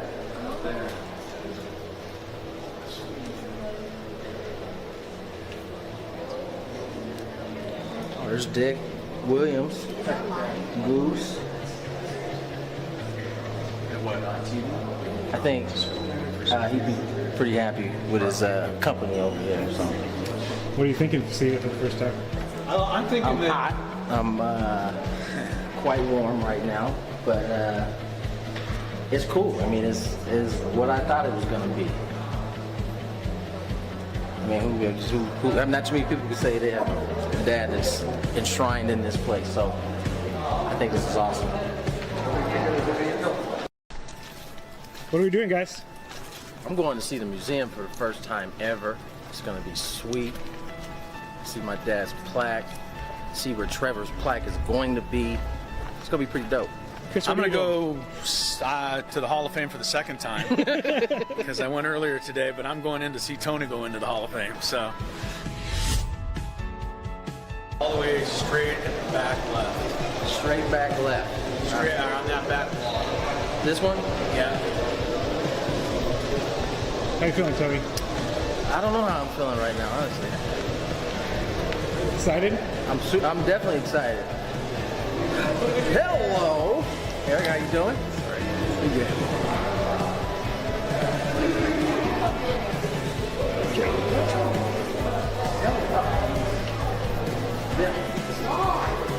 Wow. Just like I told you, next to the famous Barney Dreyfuss and Leslie Wilkinson, whoever they are.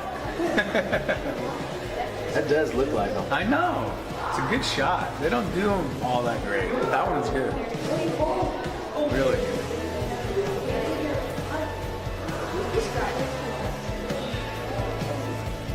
I missed a year. 300. Must have been bad. Huh? I used to be. Not anymore, though. Oh, it's so cool. What team did you play on? I can give you a long list of them. Brewers, Padres, Dodgers, Phillies, Nationals. What position did you play? I played outfield. This was my dad.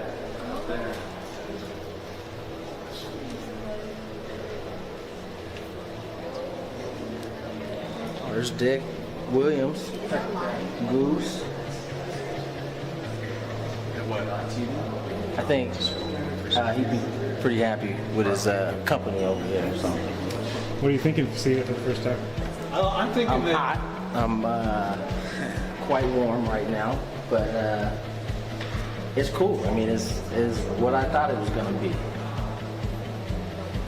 I mean, who not too many people can say they have a dad that's enshrined in this place, so I think this is awesome.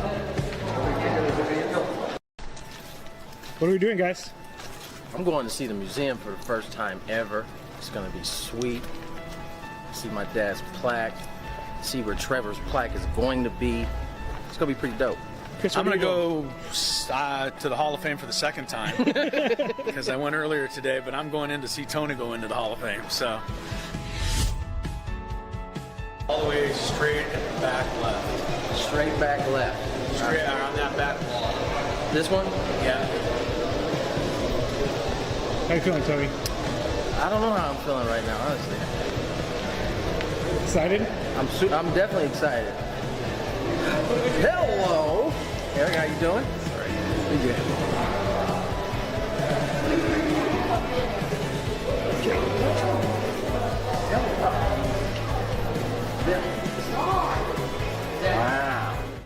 Wow. Scraby's either going to make up a big five on the fly, or he is going to go back to something he's worked tirelessly on. According to him, which is our year-end retrospective. It's Gwynn and Chris at the end of 2025. Chris, Tony, and Matt Scraby.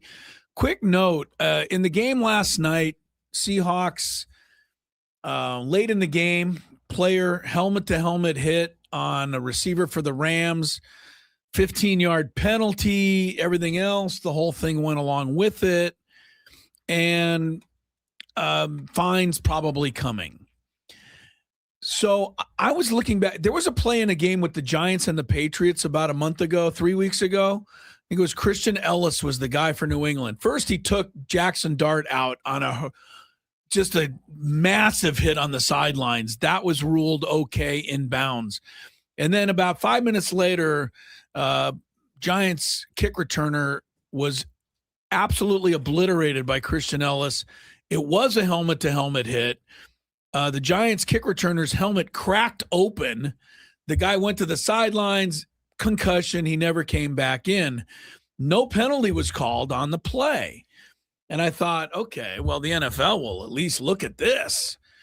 Well, he never got a fine, never got anything. The NFL said it was fine. Everything was okay.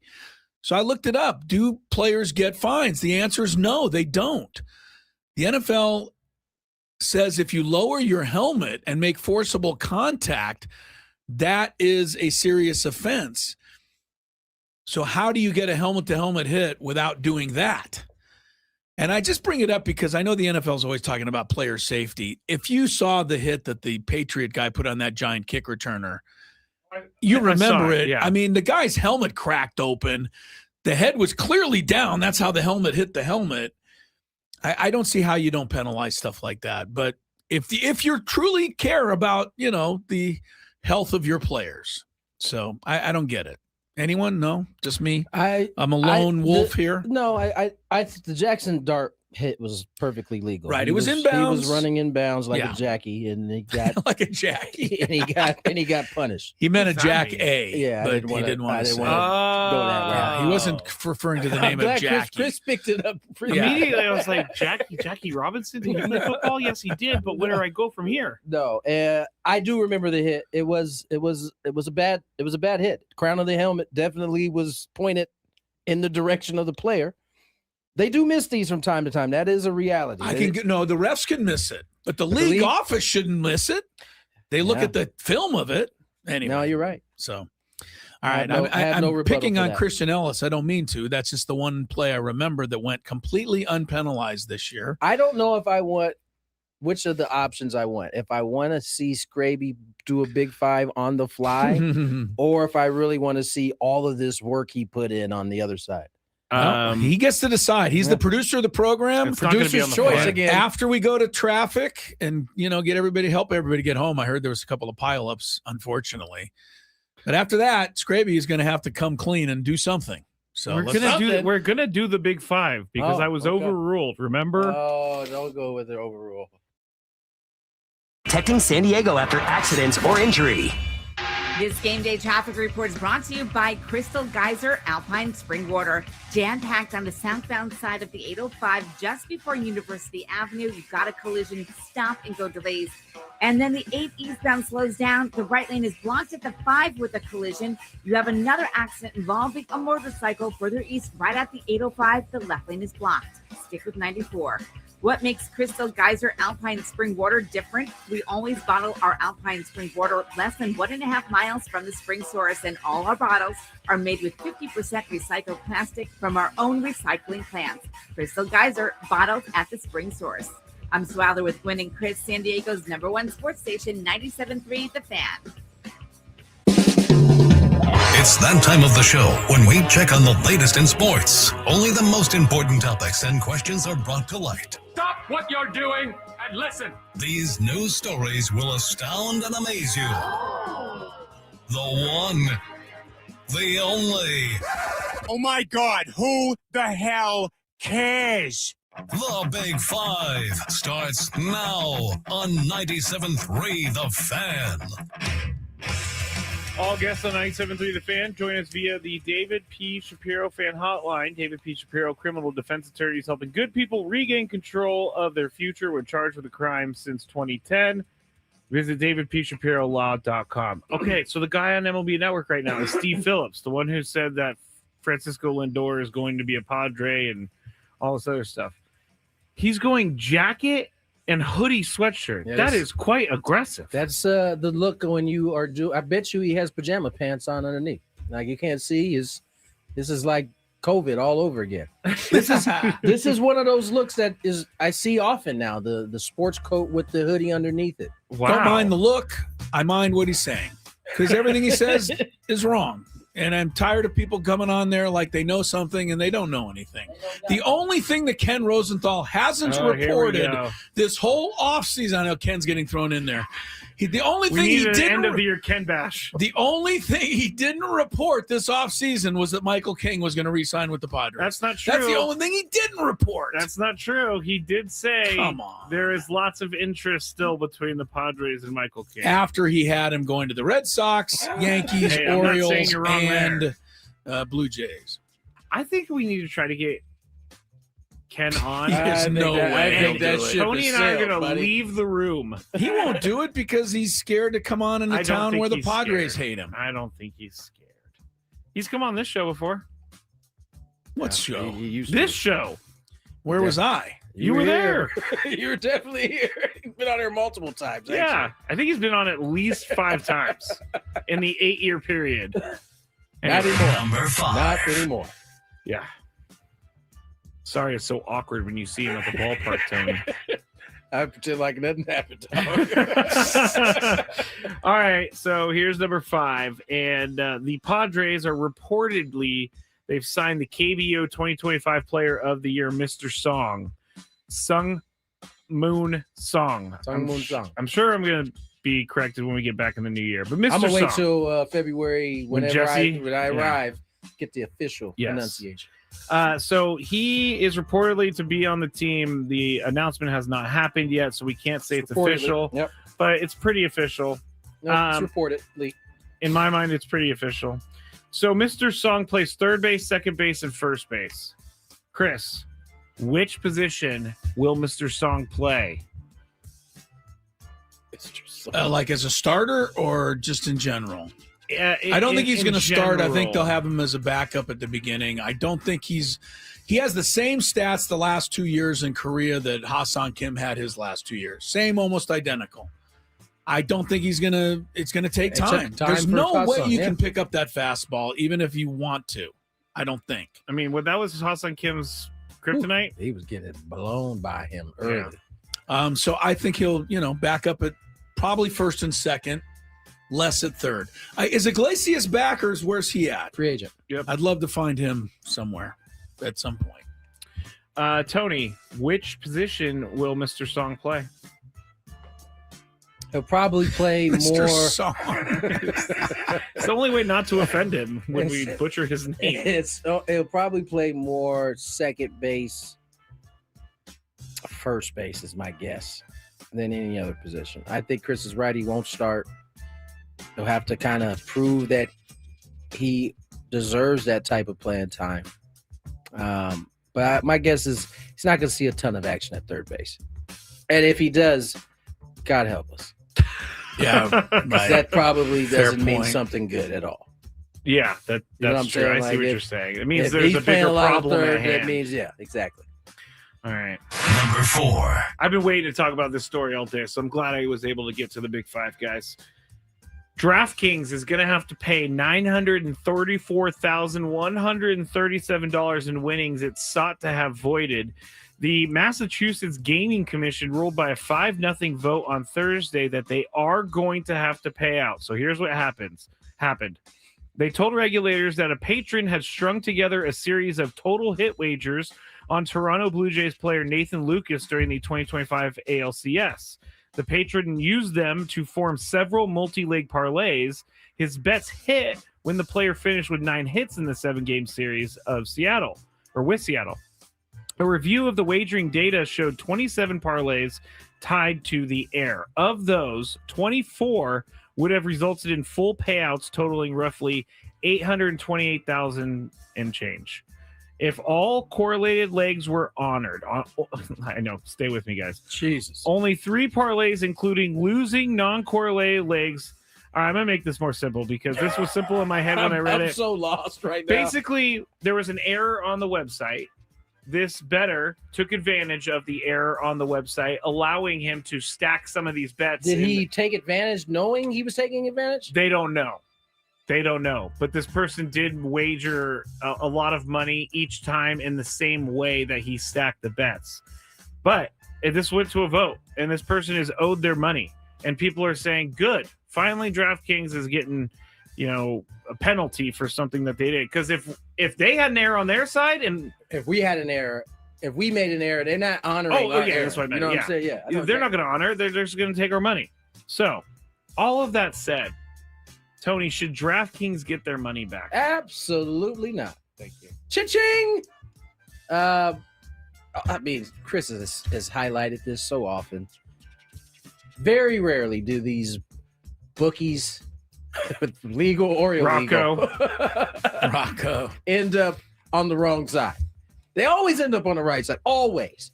The one rare time is when like a whole bunch of people bet one way and it happens to hit.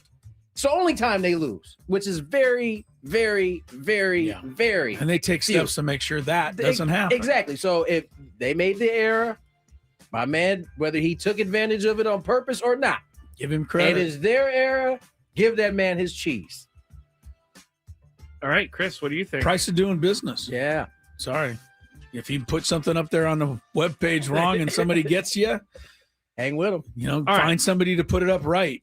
Why should I give DraftKings? Look, $937 chump change. Like I'll flip a nickel on the table Chump for you. change The kind of money for they ya. make at DraftKings. I will tell you. Okay, so I have a better way of explaining what this person did. So they were allowed to put it in together in the parlay. This guy has 5 hits. This guy will have 6 hits in the series. This guy will have 7 hits in the series. This guy will have 8 hits in the series. So he hit on each leg of the parlay when he got his 5th hit, 6th hit, 7th hit, Good. and 8th hit. Good for him. So that's the error. But Okay. Wait, what's the error? Don't make him say it again. He's going to blow my head right up. as you said that. Okay. Sorry. The error is that he bet on Nathan Lucas to have 5 hits in the series, 6 hits in the series, 7 hits in the series, and 8 hits in the series. It should have only allowed one of those in the parlay. It allowed all of those. That's definitely their fault. So when he got to the 8 hits, he hit all of his legs. Because you know how if they had it right, he wouldn't even have the option to pick those other. No. those choices. So that's on them. No, Yeah, I absolutely. agree. That's an easy one. All right, let's move on from that brain buster. Number 3. The offensive-starved Pittsburgh Pirates finally made an aggressive offseason move, acquiring 2-time All-Star second baseman Brandon Lau from the Tampa Bay Rays. As part of a 3-team trade that also includes the Astros, the Rays are going to send Lau, left-hander Mason Montgomery, and outfielder Jake Mangum. Oh, that's a name, Mangum, to Pittsburgh. The Pirates will deal a right-handed pitcher Mike Burrows to Houston. Tampa Bay is going to get some prospects from Houston as part of the deal. Blah, blah, blah, blah, blah. Chris, does this prove that the Pirates are trying? No. Anybody can grab one good player. No. I agree with you. So they're they're going to have to. How about win a couple of games and then at the All-Star break for the first time in, since the We Are Family days, buy instead of sell? How about, buying another player or two? Lau's good. He's not going to change the fortunes of the Pirates. No. So, Tony, does this prove the Pirates are trying at all? They're trying a little bit. Okay. But you don't get no credit for trying a little bit. You made a trade. You put a Fugazi offer to Schwarber. Fugazi like he was going to take it. They got more work to do. And the people of Pittsburgh deserve better. So I hope they do get it done. I hope they find a way to at least be like, man, the Pirates, man, they're making some noise this year. Longer than the half a season that they've done in the past. Yeah. Brandon Lau will be on the move at this year's trade deadline. Poor Brandon Lau. I mean, I don't know, man. He went from Tampa to Pittsburgh. It might be an upgrade. Really? I mean, he's playing in a major league ballpark now. But they're back. They're going to be back in the Trop. Have you been to? I have not. before? I have not. And you've told me it's horrible. I'm willing to say Pittsburgh's better than the Trop. I mean, their park is beautiful. Yes. And the Trop is not. The Trop is not beautiful. It just reminds whatever me. the opposite of beautiful is. I feel like I would walk in and I would just smell like indoor chlorine. That's funny. You don't smell indoor chlorine, but I can see that. Yeah. I can see that. All right, let's move on to the next one. Number 2. The light show they got going is amazing right now for this college football game. It's going to be better than the game. The Los Angeles Angels, we talked a little bit about this earlier, but I have a different question for you guys. They agreed Friday to a last-minute settlement with the family of deceased pitcher Tyler Skaggs after jurors deliberating for more than 2 days sent queries that suggested the verdict might go in the family's favor. The amount in terms of the settlement, ending a years-long battle over culpability in Skaggs' death, was not immediately disclosed. However, Skaggs' family had been seeking $118 million in potential lost earnings plus added damages. Tony? Scraby? With the Angels settling, does the settlement admit guilt? To the Angels? Yes, for the Angels. Are they admitting guilt? I would say so. There's some guilt. Or are they trying not to be, have the decision go through?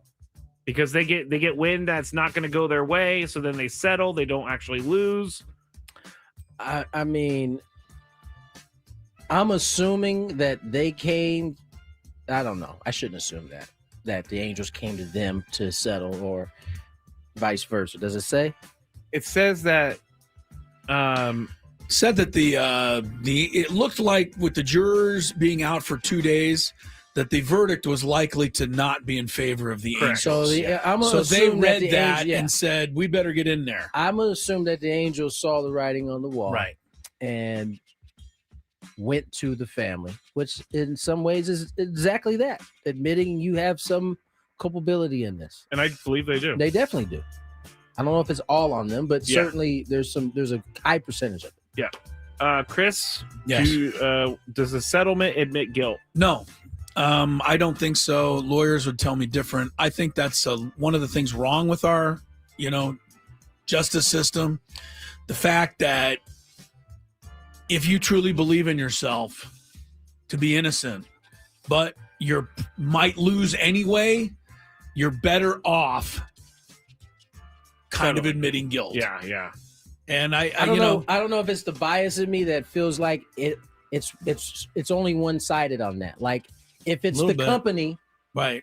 Well, they have the money to back it up. You don't. I feel like you are kind of. I don't know. I mean, if you didn't do if you were charged with a horrible crime and you really truly didn't do it, but for some reason it was just not going your way in the trial, the lawyer would tell you to just take your 8 years and get out of there. For sure. And you'd be like, what? But I also know a place that's like not great. An organization like the Angels can hire like the best of the best of the best.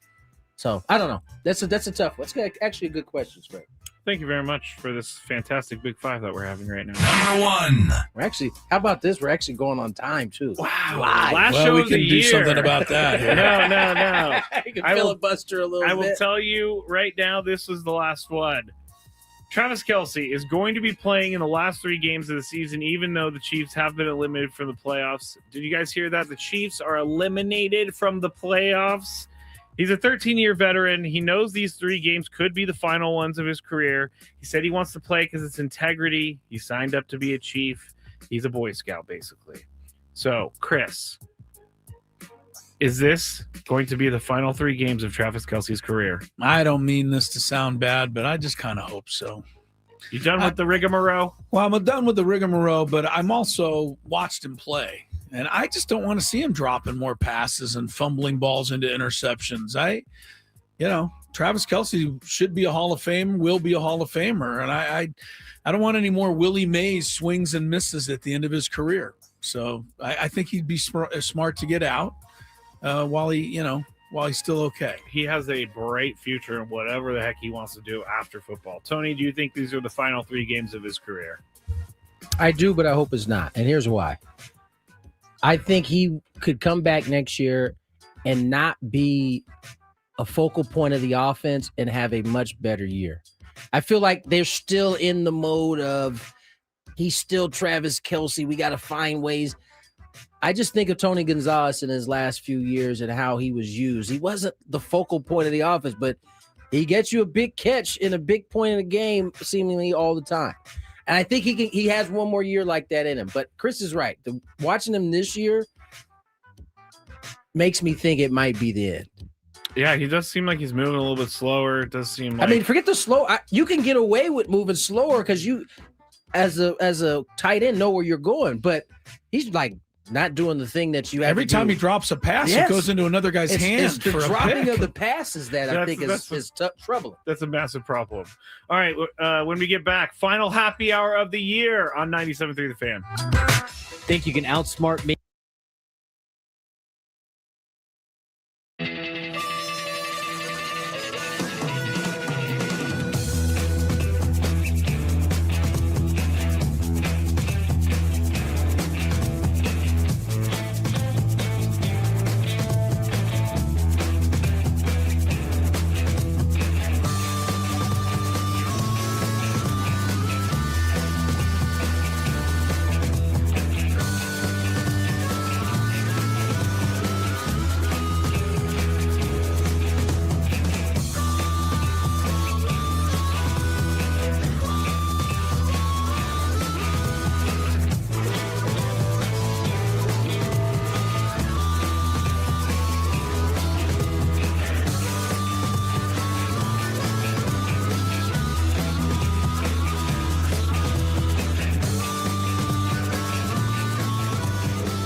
Chris, hello. Yeah, we're here in Cooperstown for 97.3 The Fan. So excited, the induction weekend for the great Trevor Hoffman. What a class he's going in with, too. Let's take a look. Of course, Alan Trammell from Kearney High School in San Diego. And then, of course, the Detroit Tigers' great shortstop, Jack Morris, in a Tiger uniform there, but I always remember him pitching that 1-0 shutout in Game 7 of the 1991 World Series for the Minnesota Twins. Maybe the greatest postseason pitching performance of all time.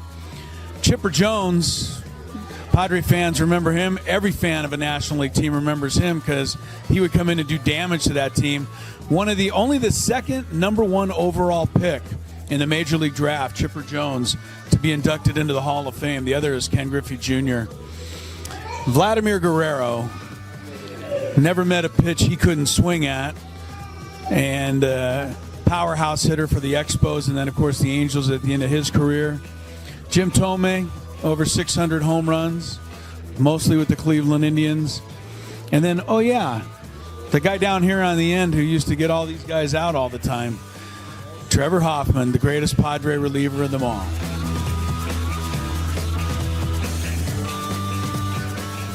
Two of the greatest outfielders in the history of baseball. Of course, you've got Babe Ruth right here. Ted Williams right over there. I was wondering who the third outfielder would be. And then, of course, it hit me. Tony would be upset if I didn't say that the third outfielder, who will someday probably be displayed right here between these two guys, is obviously Mike Trout.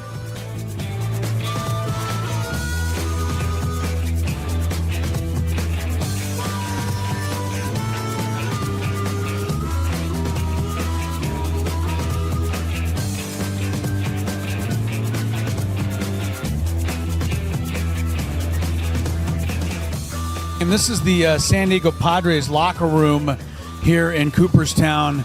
Obviously, a couple of jerseys there and hats, gloves, all-star stuff. I think the most interesting thing in this entire display, though, especially this weekend, is a picture in the top corner of Angus Young. He's the guitarist for AC/DC, wearing a Trevor Hoffman uniform, obviously playing Hell's Bells. I know that Trevor went to many AC/DC concerts and was honored by sitting in the front row to watch AC/DC play Hell's Bells in his honor. But there's a picture of Angus Young playing Hell's Bells for Trevor Hoffman, wearing the 51 jersey right there.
Chris, hello. Yeah, we're here in Cooperstown for 97.3 The Fan. So excited, the induction weekend for the great Trevor Hoffman. What a class he's going in with, too. Let's take a look.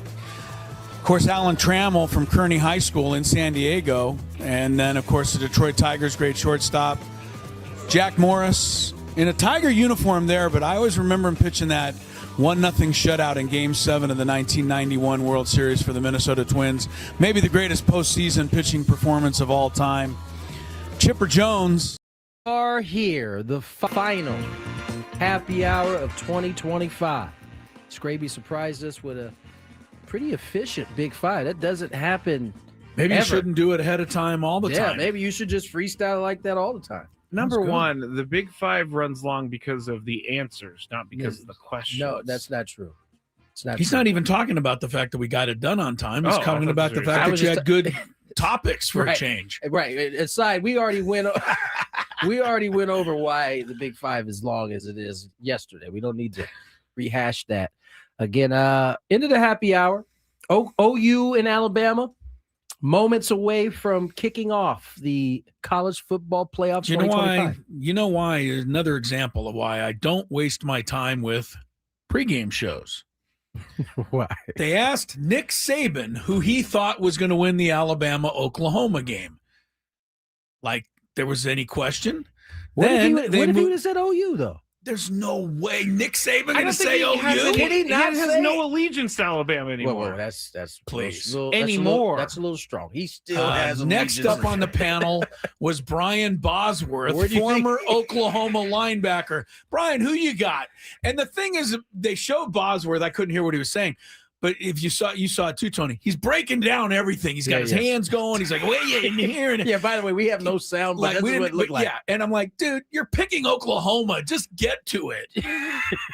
These guys just crack me up, honestly. But that's what they have to do. They're told to do that. So, they don't have a choice. You're the ones that could make these, make it a goal for 2026. Stop watching all the pre and post game rigmarole and stop watching the stupid halftime interview with the coach as he jogs off the field. Somewhere, somehow, they've got to get the message that we don't want to see that stuff anymore. Turn your I mic will- on. Sorry. Yeah. I will do that if you do this, Chris. If you start watching live sports. Live sports? Yeah. No, I can't watch live There sports. you go. Then I'm not going to do your thing. Well, fine, but I can't. I have to fast forward through all this malarkey.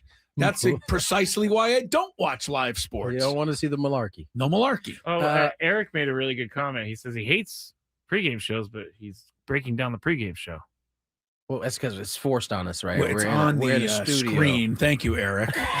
Eric also said we had a really great overtime episode yesterday, so thank you, Eric. The overtime episode. That's a better comment. It was what's the word? Organic. Because we really Definitely. we didn't plan on talking We're about supposed to it. talk about Mason Miller pitching in the World Baseball Classic, and we never got to it. They got pushed to the show. The NBA sent out a memo Friday informing teams that it plans policy changes to prevent injury information from being leaked and used by sports bettors after current and former players were indicted in October. The NBA told teams that it will make several changes to its injury reporting policies, including requiring teams to submit an injury report on game days between 11 a.m. 1 p.m., though not on the second night of a back-to-back game. The NBA will also update public injury reports on its website every 15 minutes. Those reports are currently updated every hour. The league said it has also reviewed its policies around tanking and the incentives involved. The memo said part of the review includes potential changes to draft pick protection and changing its drafty lottery rules. Drafty, like The draft whole lottery system was I don't know what that is. Drafty. The whole lottery system was invented because of the NBA. Maybe and it meant to teams say tanking. draft lottery rules, and that's just a typo, but it made it in there. You remember the first team to actually tank was like openly do it? It was the Rockets. They got Akeem Olajuwon. Or no, they got Ralph They Sampson. got Ralph Sampson first. From Virginia, 7'3", All-American center, number one player in the country, and then lost every game basically on purpose, so that in 1984 they could get Olajuwon. And it was, of course, the guy that they didn't get in '84 was MJ.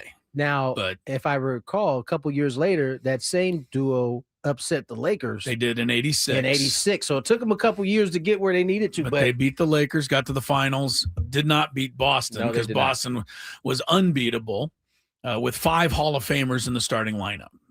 That was pretty good, Boston, back then. Well, maybe 4. I don't think Ainge is in the Hall of Fame, but he was pretty good. But what are they going to do? I didn't hear the Like they're just going to consider changing to try to keep teams from tanking? I think the major one is that the teams have to submit an injury report early, 11 a.m. to 1 p.m. It has to be in that time. Okay. And the other thing I think they're going to do that is probably helpful. Typically, they update the injuries every hour. Now it's going to be every 15 minutes. So wow. So if a guy stubs his toe on the way to the body, it's going to be on the report. It needs to be reported between 11 a.m. and 1 p.m. You got a long range. You got 2 hours basically to get your submits in. I mean, I honestly don't know that it seems incredibly necessary for, Aztec basketball has to submit these now. Every team. Yeah. College, Division I. But with everybody gambling on all of the games, I know why they're doing it. That's why they're doing it. They'll never say so, but that's why. What? They'll never say that. They'll never say that we're giving you all this information so that the gamblers can make an intelligent decision on who to bet on. They're saying it because we don't want any shenanigans. Okay. You want to give the bettors all the information. The NFL was 30 years ahead of you by printing in the newspaper on Wednesdays the injury report. 30 years it took the NBA to figure out, maybe we should put one of those out. I mean, yeah, this is this story has calmed down a lot, obviously, because we're a little bit, but we haven't had a controversy, gambling controversy for a while. This is gonna pop back up. I mean, the Class A case is gonna eventually be, adjudicated front and center. And then you got all of these other, the Rozier and Big Shot, what was Chauncey Billups, right? So we're it's quiet now, but these problems ain't going nowhere. I don't think. Was Rozier the play? No, who was the play? It was Rozier in the Billups case, because he said in totally innocent, Rozier, right? Well, they all said they're totally and so did innocent. Chauncey. Yes, Rozier was the one that actually pulled himself out of the game. Is alleged to have pulled himself out of a game. Scored 1 point, and then said I'm out. Ankle hurt. So. Yeah, and it just so happened that everybody he knows bet $100 million on that game or whatever.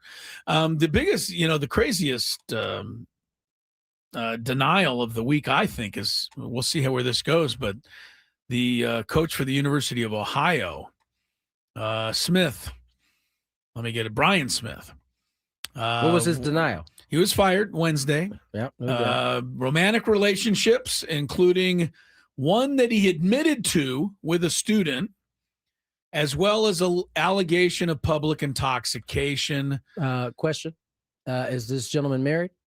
Brian Smith. I believe so. It said extramarital and some of it. Okay. So extra. Okay. So listen to this now. So this is awesome to me. I love this stuff, but I shouldn't love it. Love this stuff. Yeah, I shouldn't love it because it's sordid and I wish it didn't happen. But this is the stuff that, anyway.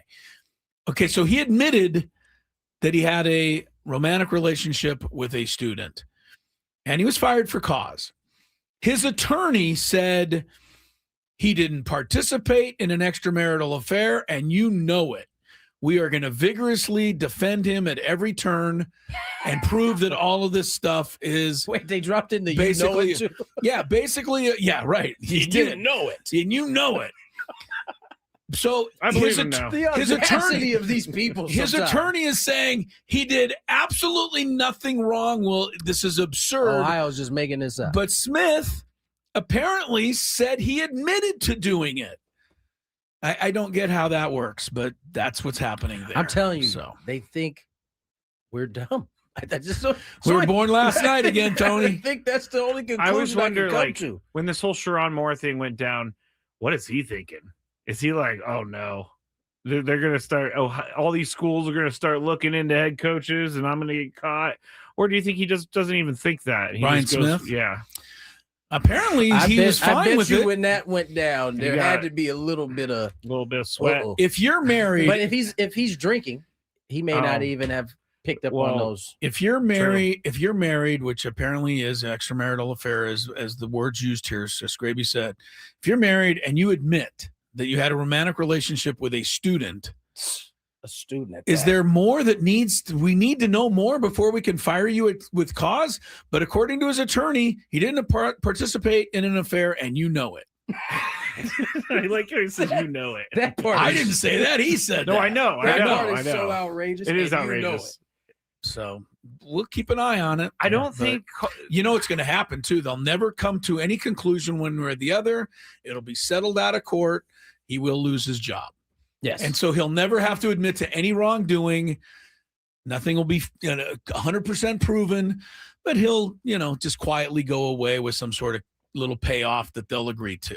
You're probably right. That's how you get out of that without further damage. Probably right. All right, let's get to break.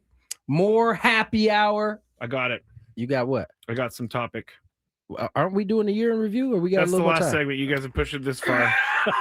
I would much Why rather. don't we do the career in review tomorrow since you pushed it back? I would much rather hear what Michael King had to say to Sammy. I pulled some clips. Fair enough. Michael King coming up next. From the 855 Get Ross Traffic.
A couple of quick NFL notes for you fantasy players that are deep into your playoffs here. Things you may want to know for the weekend. Looks like Drake London will be back in the lineup for Atlanta. A week too late as far as my wife's team was concerned. She needed him last week. And also Marvin Harrison returning for the Cardinals. Yeah, I could have used him a couple weeks ago too. Thanks, Marvin. And his return, I think, affects the world of Michael Wilson, who's the other Arizona receiver who gets like 16 targets when Marvin Harrison isn't there. Gets like 3 or 4 targets when Marvin Harrison is there, which is crazy. That's Sophia Wilson's husband. Yeah, you think that. Did not realize that. Yeah. So anyway, something to consider. Those are a couple of wide receiver notes as far as lineups are concerned. Scraby and I are both in the semifinals of our league here, but I'm in big trouble. Puka Nacua put me 48 points down last night. You scored what, 23? JSN got 23.5. With that late touchdown gave me a little hope. That keeps you in the fight. That gave me a little hope. For a while there, I was like, oh man, he's got one target. He's going to be depressed when he comes in tomorrow.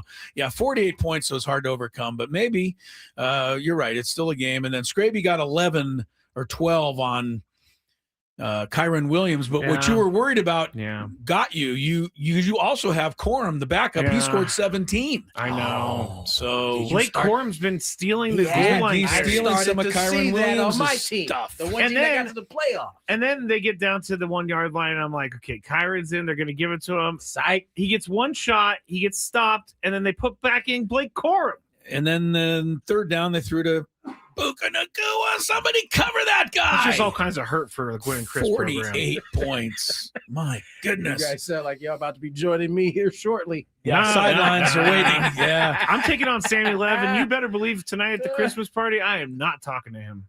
Sammy Lev versus Scraby and me versus Braden. That's how it played out this year. All right.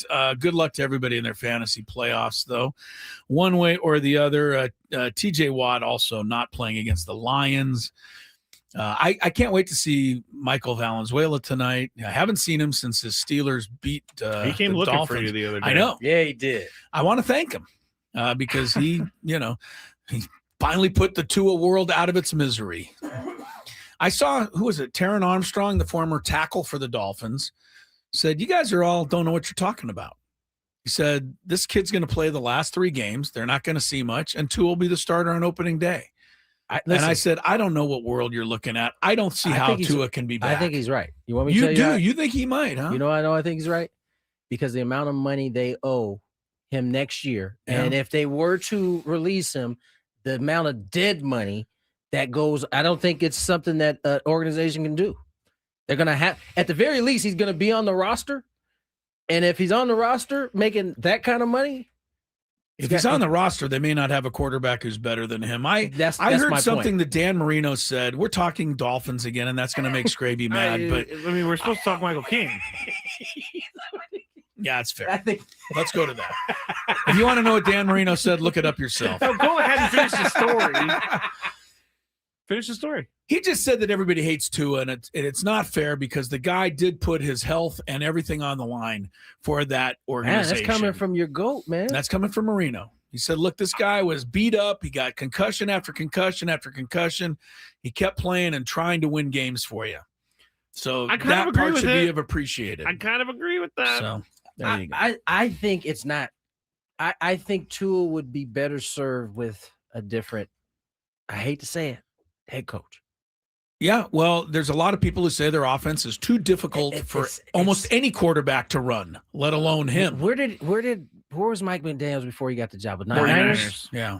That whole system in San Francisco seems to be a very complicated, which is why Trey Lance didn't survive. He didn't make it at all. And Purdy has thrived in it for the most part. But I don't know, man. Everyone's chimed in. I think the idea, and I've heard this from a lot of different coaches, good ones, you're supposed to be trying to find what your guy does best and highlight it.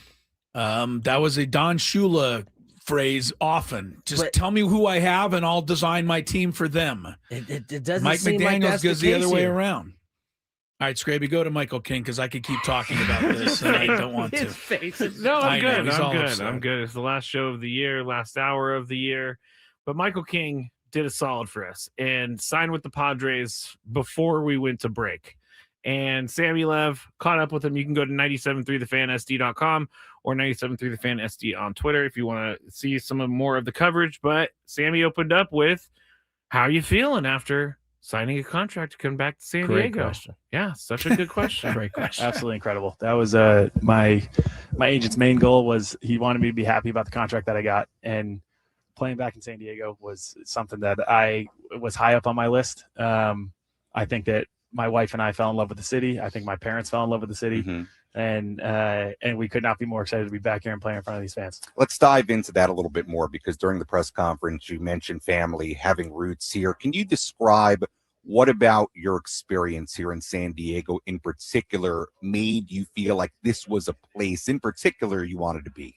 Yeah, honestly, there was no one moment that did. I think it was the culmination of the last 2 years of having a baby out here with an awesome doctor and awesome hospitals, starting our foundation out here because there are so many ties to type 1 diabetes in San Diego, let alone the weather, let alone the awesome stadium. The fan base is absolutely electric. The team is a winning team. The players here, the coaches here, I just vibed really well with. And I think these last 2 years, it totally changed my perspective on the West Coast and West Coast baseball. And yeah, I'm very pumped to be back. Ooh. Note to all San Diegans right here.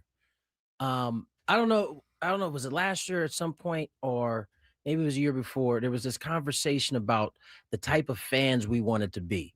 And it was, I think New York was involved with it, and how they approached. I think it players. was Cameron Maben said Cameron that Maben, you should be mean to players. Everybody got in their feelings about that. Here is why it's best to do you where you're at, right? Because Michael King, and let me tell you, most East Coasters, I know it is a hard deal to get them to be like, man, this is a place I want. I can give up home. What does it matter with East Coast people? Don't they come out here and see how wonderful the weather is? They like our weather for a little bit, but then they pop off once they go back home. Okay. You've convinced one and his entire family that this is a place that they are happy that they planted roots in. We've converted an East Coast guy. You did. That's not hard. Not an easy fix. No, not an easy deal there. Sammy Lev also asked Michael King about what he wants to be in 2026. I had a college coach tell me winning should be the only thing that's on your mind, and making the person next to you be the best teammate you could be. I think that ultimately we have not won a championship, and that weighs on me. And so I think that I absolutely have something to prove in terms of being a championship caliber player, coming out in October and being that guy that is a guaranteed win for the team every time I'm on the mound.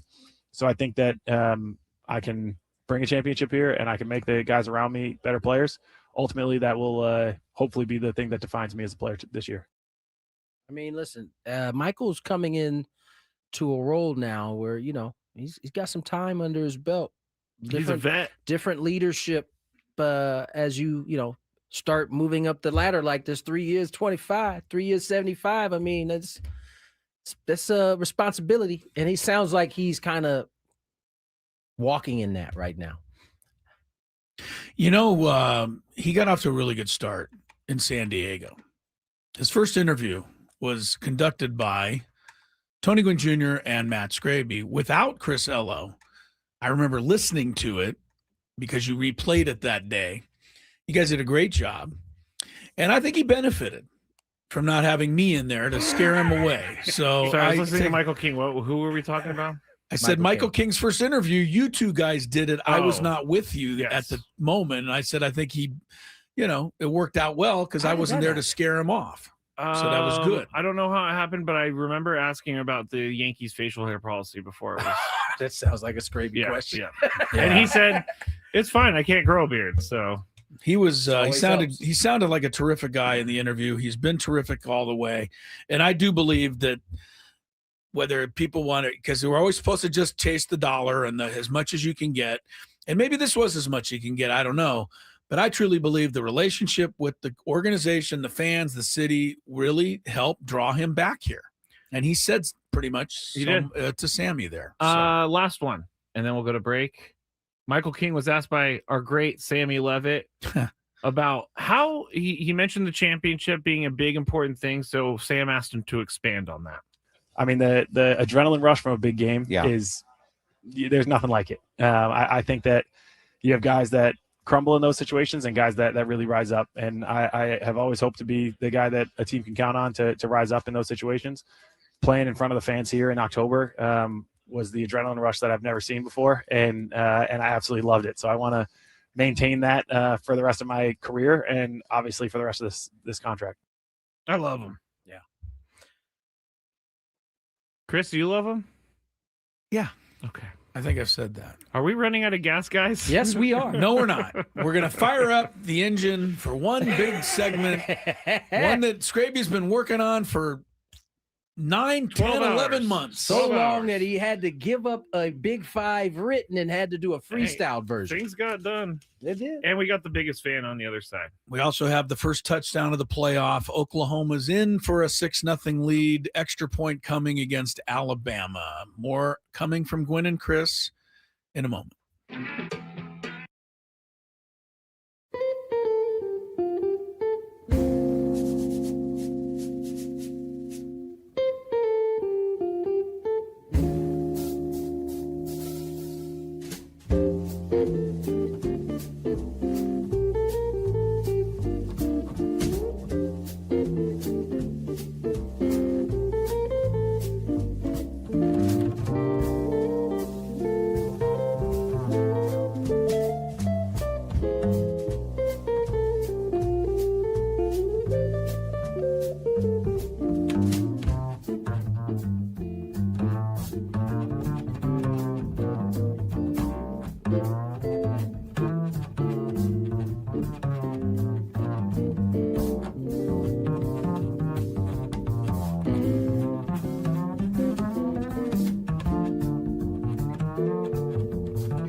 minutes on the clock. Last segment of 2025 here on Gwynn and Chris. Tony Gwynn Jr., Chris Ello, Matthew Scraby.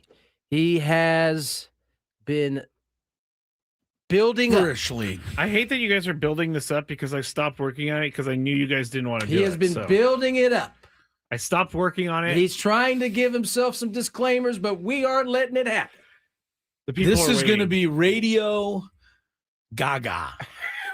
I believe that was a song by Queen back in the day. Oh. Radio Gaga. I don't know what it referred to, but I was thinking Lady Gaga. How's that go? I'm not going to sing it for you. All right, let's everybody hear Chris sing. You were in a singing Telegram All group. I hear is That's what I thought it was. Radio Gaga. Oh, Radio Goo Goo. Oh, Radio Gaga. You know what I remember? They did. What is Queen. it? They did. CNN did that special with the 60s, 70s, 80s, 90s. Oh, yeah, and yeah. one I of watched them it. was about the music, and that dude, that group, Queen, was on the stage, and it was like. It seemed like millions of people were out there. That was crazy. And they were all doing it at the same time. That would be crazy. Queen's That got quite a He's quite got a quite a run. life. Yeah, Yes. quite a run. All right.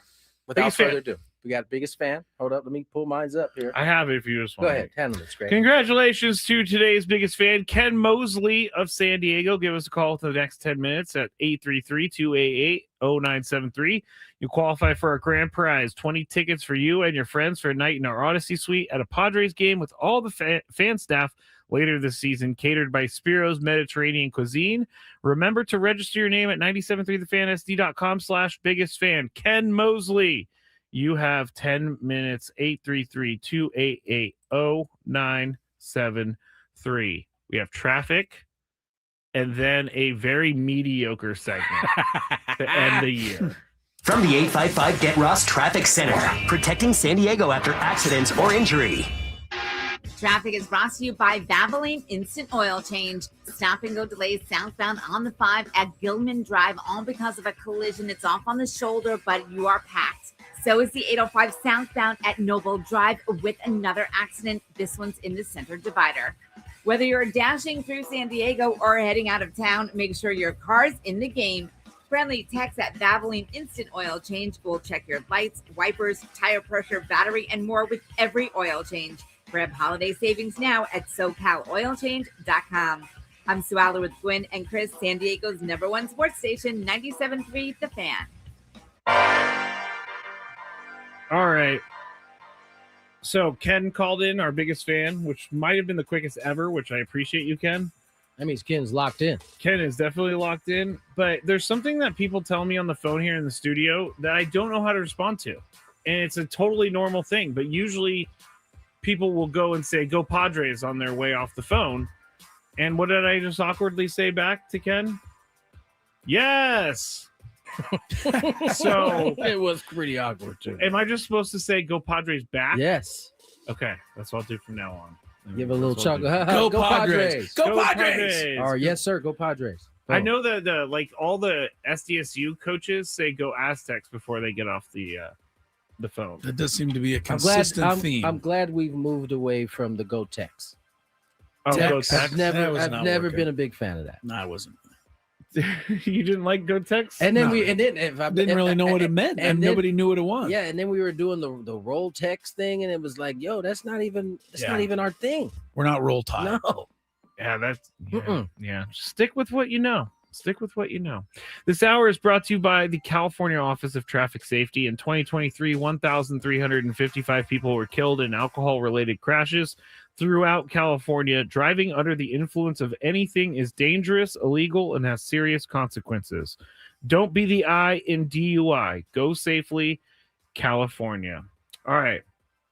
Go see our overtime episode from yesterday at Gwynn and Chris SD for stories about running on a curb. Remember, Tony, what Chris revealed to us yesterday? Driving on a curb, not running. Sorry, yeah, driving onto a curb. Yes, I do remember. All right, so here we go with our year-long recap. These are the year-long conversations that we had that came to mind. So you guys, please feel free to add anything. But the MLB media rights, that was something we talked about all year. Media rights, TV, where are we going to watch? Padres.com, all this stuff. That was one of the year-long conversations. And how does it? Let's catch us up. How did it all end? The Padres are in the same situation they were before, right? Yes, but I believe ESPN Just ESPN. The microphone flag will say ESPN now instead of MLB, or will it still say MLB? I would think I think it would be ESPN. So we've been talking about that. Obviously, we've been crushing the NIL landscape all year long because college sports is broken. And branching off of that, in the last few months, it's been the CFP rankings, and the ridiculousness of the CFP is something we've talked about all year. Also, sports betting issues, which we will keep getting into in 2026. But here we go. Yeah, we're going to continue to get through that. January 1st. No, I'm just kidding. I'm not going to go like that. January, we came back from our break to some terrible news. The Padres had a lawsuit going on, and we found out about the Shield Seidler thing and the Padres thing. That turns out that was just the beginning of that situation.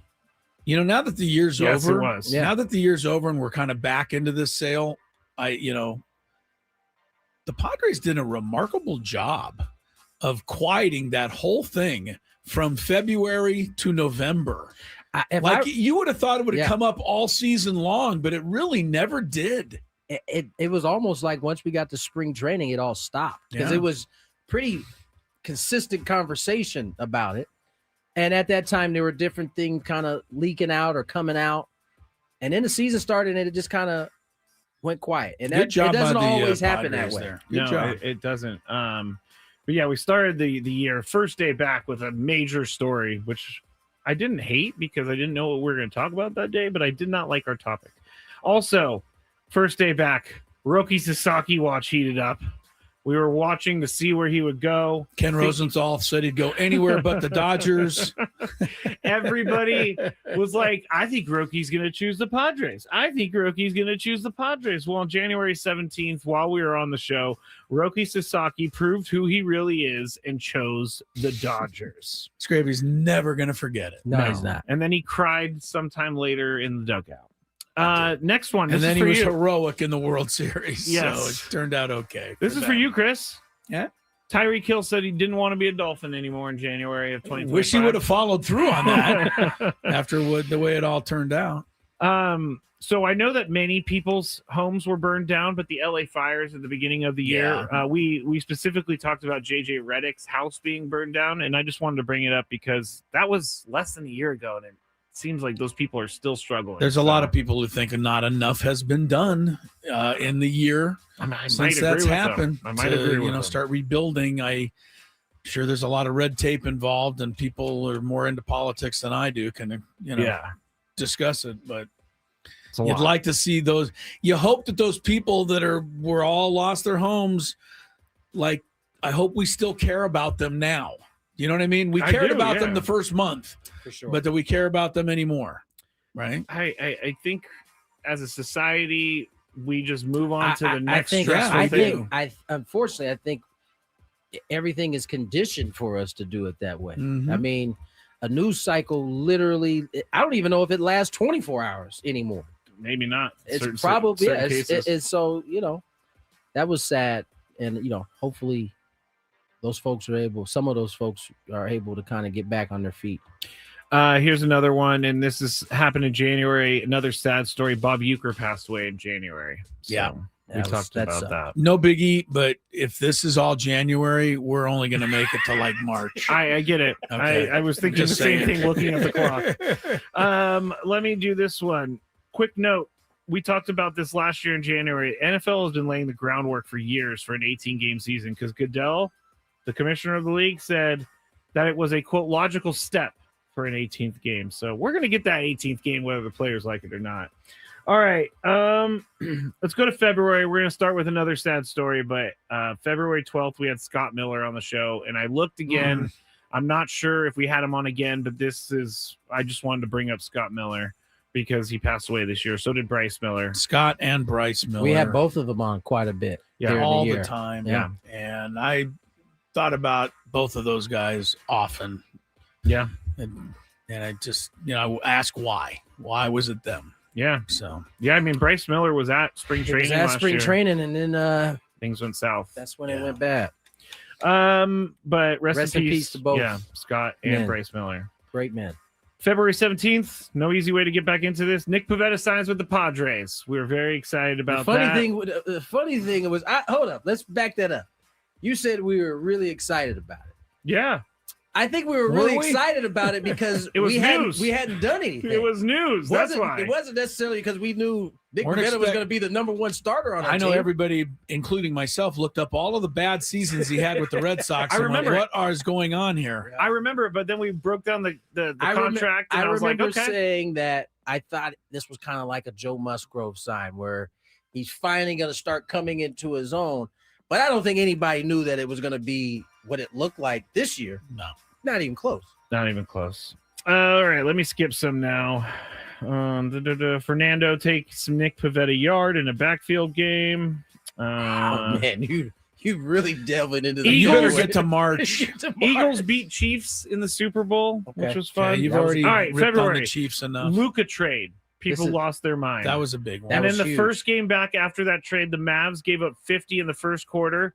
And then the fire Nico Harrison. they said they traded him because of his terrible defense. They gave up 91 points in the first half. Well, and then eventually Nico Harrison did. Shout out to Nico. Feel the Good wrath man. of it all. All right, He's March gone. 1st, SDFC starts their magical year. They win their first game, but not without controversy after fans were chanting derogatory things. But we did learn SDFC will stand up for what is right because Mikey Varas, the head coach, opened his post-game press conference condemning the homophobic discriminatory chants made by fans at the opposing goalkeeper, calling it unacceptable. Shout out to Mikey Varas because he set the tone from that point. I mean, he set the tone in the first interview we ever had with him, but it was those type of things that happened that he was out front and just masterful in how he handled it. He did. Yeah. And I think at that point, everything that happened in like the first 2 months was all a surprise to the MLS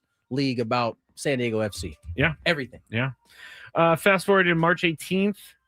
Unfortunately, driving home from spring training, the Aztecs were drubbed by North Carolina 95-68. Remember, North Carolina You could have shot. passed over that one. Right? Why is Wouldn't have hurt anybody. North Carolina pulled a Buddy Boeheim. They shot 14 for 24 from 3, 58% in that game. March 20th, UCSD makes NCAA tournament debut, so that was fun. They lost to Michigan by 3. Aztecs women basketball wins the Mountain West Championship and then play LSU in the tourney. Let's go to April. Padres were 15-4 on April 16th. Boy, I was talking spicy too. Yeah. Not you guys. No, I know. Everybody was feeling themselves real good at that point. Fernando hit 7 homers that month, 15 RBIs. Fernando looked like he did. We MVP. just give him the MVP award. Distinctly And remember by doing August, we were like I was among those stressing about it. Distinctly remember in the first 3 months of the season, I was doing radio hits, and the first question was MVP something Fernando Tatis Jr. And then, like as you said, it just as the season progressed, that conversation got quieter and quieter and quieter till it was no more. Yes.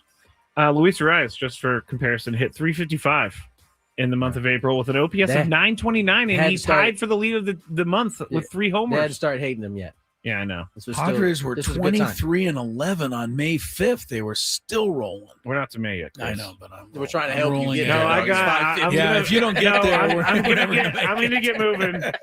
Also in April, Tony said it earlier, Rory's wins the Masters, completes Grand Slam. You snuck that one in. May, Padres were 13-13, but for golf, Scotty Scheffler wins the PGA Championship. Scotty Scheffler was on a heater. Was that the year? Was last year when he got arrested, or the year No, before? 2 years ago. Okay. June, Padres were 13-15, but JJ Spawn wins the U.S. Open in dramatic fashion. Chris couldn't believe the SGA never gets called for a push-off. I remember this. Oh, yeah. Saw this on the document quite a bit. Carrying on about this. July, Padres went 15-10, but outside of that, Scotty Scheffler wins the Open Championship at Royal Portrush. August, Padres were 16-12. Here's the big story we talked about. ESPN acquires parts of NFL media, including the rumors starting of NFL Red Zone slipping in commercials, and it's never stopped since then. They keep slipping in commercials. more and more. And they haven't even announced it. They just keep putting them in now. Just slide another one in there. Yes. September, Padres went 14-11. On September 7th, Alex Morgan's number was retired for the Wave. Hey, Alex. She was honored at the ESPYs too last year. Cool. For contributions to her sport. Freddie Fermin clinches a playoff berth with an 11th inning walk-off in September. September 26th, last City Connect game for the Mint and Pink. And the NFL season started with Jalen Carter spitting on Dak Prescott. It sure did. He didn't even play it down. No, it was the kickoff and then the spitting and then he's out. October, Padres lose to the Cubs in the wild card. And really only thing I have for December, because I stopped trying. Skipped November? I stopped trying because you guys didn't want to do this. Notre Dame AD freaks out about not getting in the college football playoff is our big story of December. So November didn't exist. Wow, just so 11 months of sports. SDFC's playoff run went up and smoked there in You know November. what? That's an oversight on my part. It's a huge oversight on my part, actually. Especially considering you said that it overshadowed what the Padres did. You didn't even put it in the year in review. Yeah, it's a mistake. Yeah, if I would have had some checking, I think I would have put that in there. But I'm going to go ahead and put that in there, guys. SDFC's playoff round. Anybody remember the results of November we hired Stammen. Thank you. Was it? Okay. Brandon said that. Anybody remember the results of the playoff games in Chicago? Yes. It was 3-1, 3-1, 3-1. Pretty close, Grabe. A lot closer than I would have got. 3-1, lost. 3-0, won. 3-1, lost. I mean, just no one hit for either side, really, in that series. Stupid Michael Bush. What happened to the Cubs? Who did they play next? They played the Brewers. And out they went. And out they went. And down they went. And then the Brewers forgot how to hit in the NLCS. Out they went. Yeah. Out they went. All right. That's it for the year. Everything you'd ever want to know about 2025. Well, I wanted to do this for like 3 more hours. Oklahoma 10-0 now over Alabama. Alabama looking like Alabumble so far. Not getting out of their own way. Oh, I'm getting... I left the Aztec football team off the list. Yes, you did, Scrape. You left quite a bit off the list there, buddy. Well, Aztec football team goes in. We promised the folks November. one of the best segments in the history of radio. I think that qualifies. Yeah. Maybe not. Maybe not. Thank you, everyone, for listening all year long to our station. We really do appreciate it. And we will be back in 2026. We also have a special Gwynn and Chris overtime that will play on Christmas Day. I didn't want to say that. It was supposed to be a surprise. Oh, it was? But now it's out there. Well, we need to promote it. Do we not? We will have a special Christmas episode of the overtime on Christmas morning. Go to youtube.com/@GwynnandChrisSD. How are you going to surprise everybody with that information without me saying something? Well, it's just going to pop up in their feed. Anyway, it doesn't matter. That's going to be it for Tony's had enough. 2025. We'll return on January 5th, back as a whole crew once again. Yes. You guys enjoy the holidays. We catch you on the other side. Happy New Year. Bye.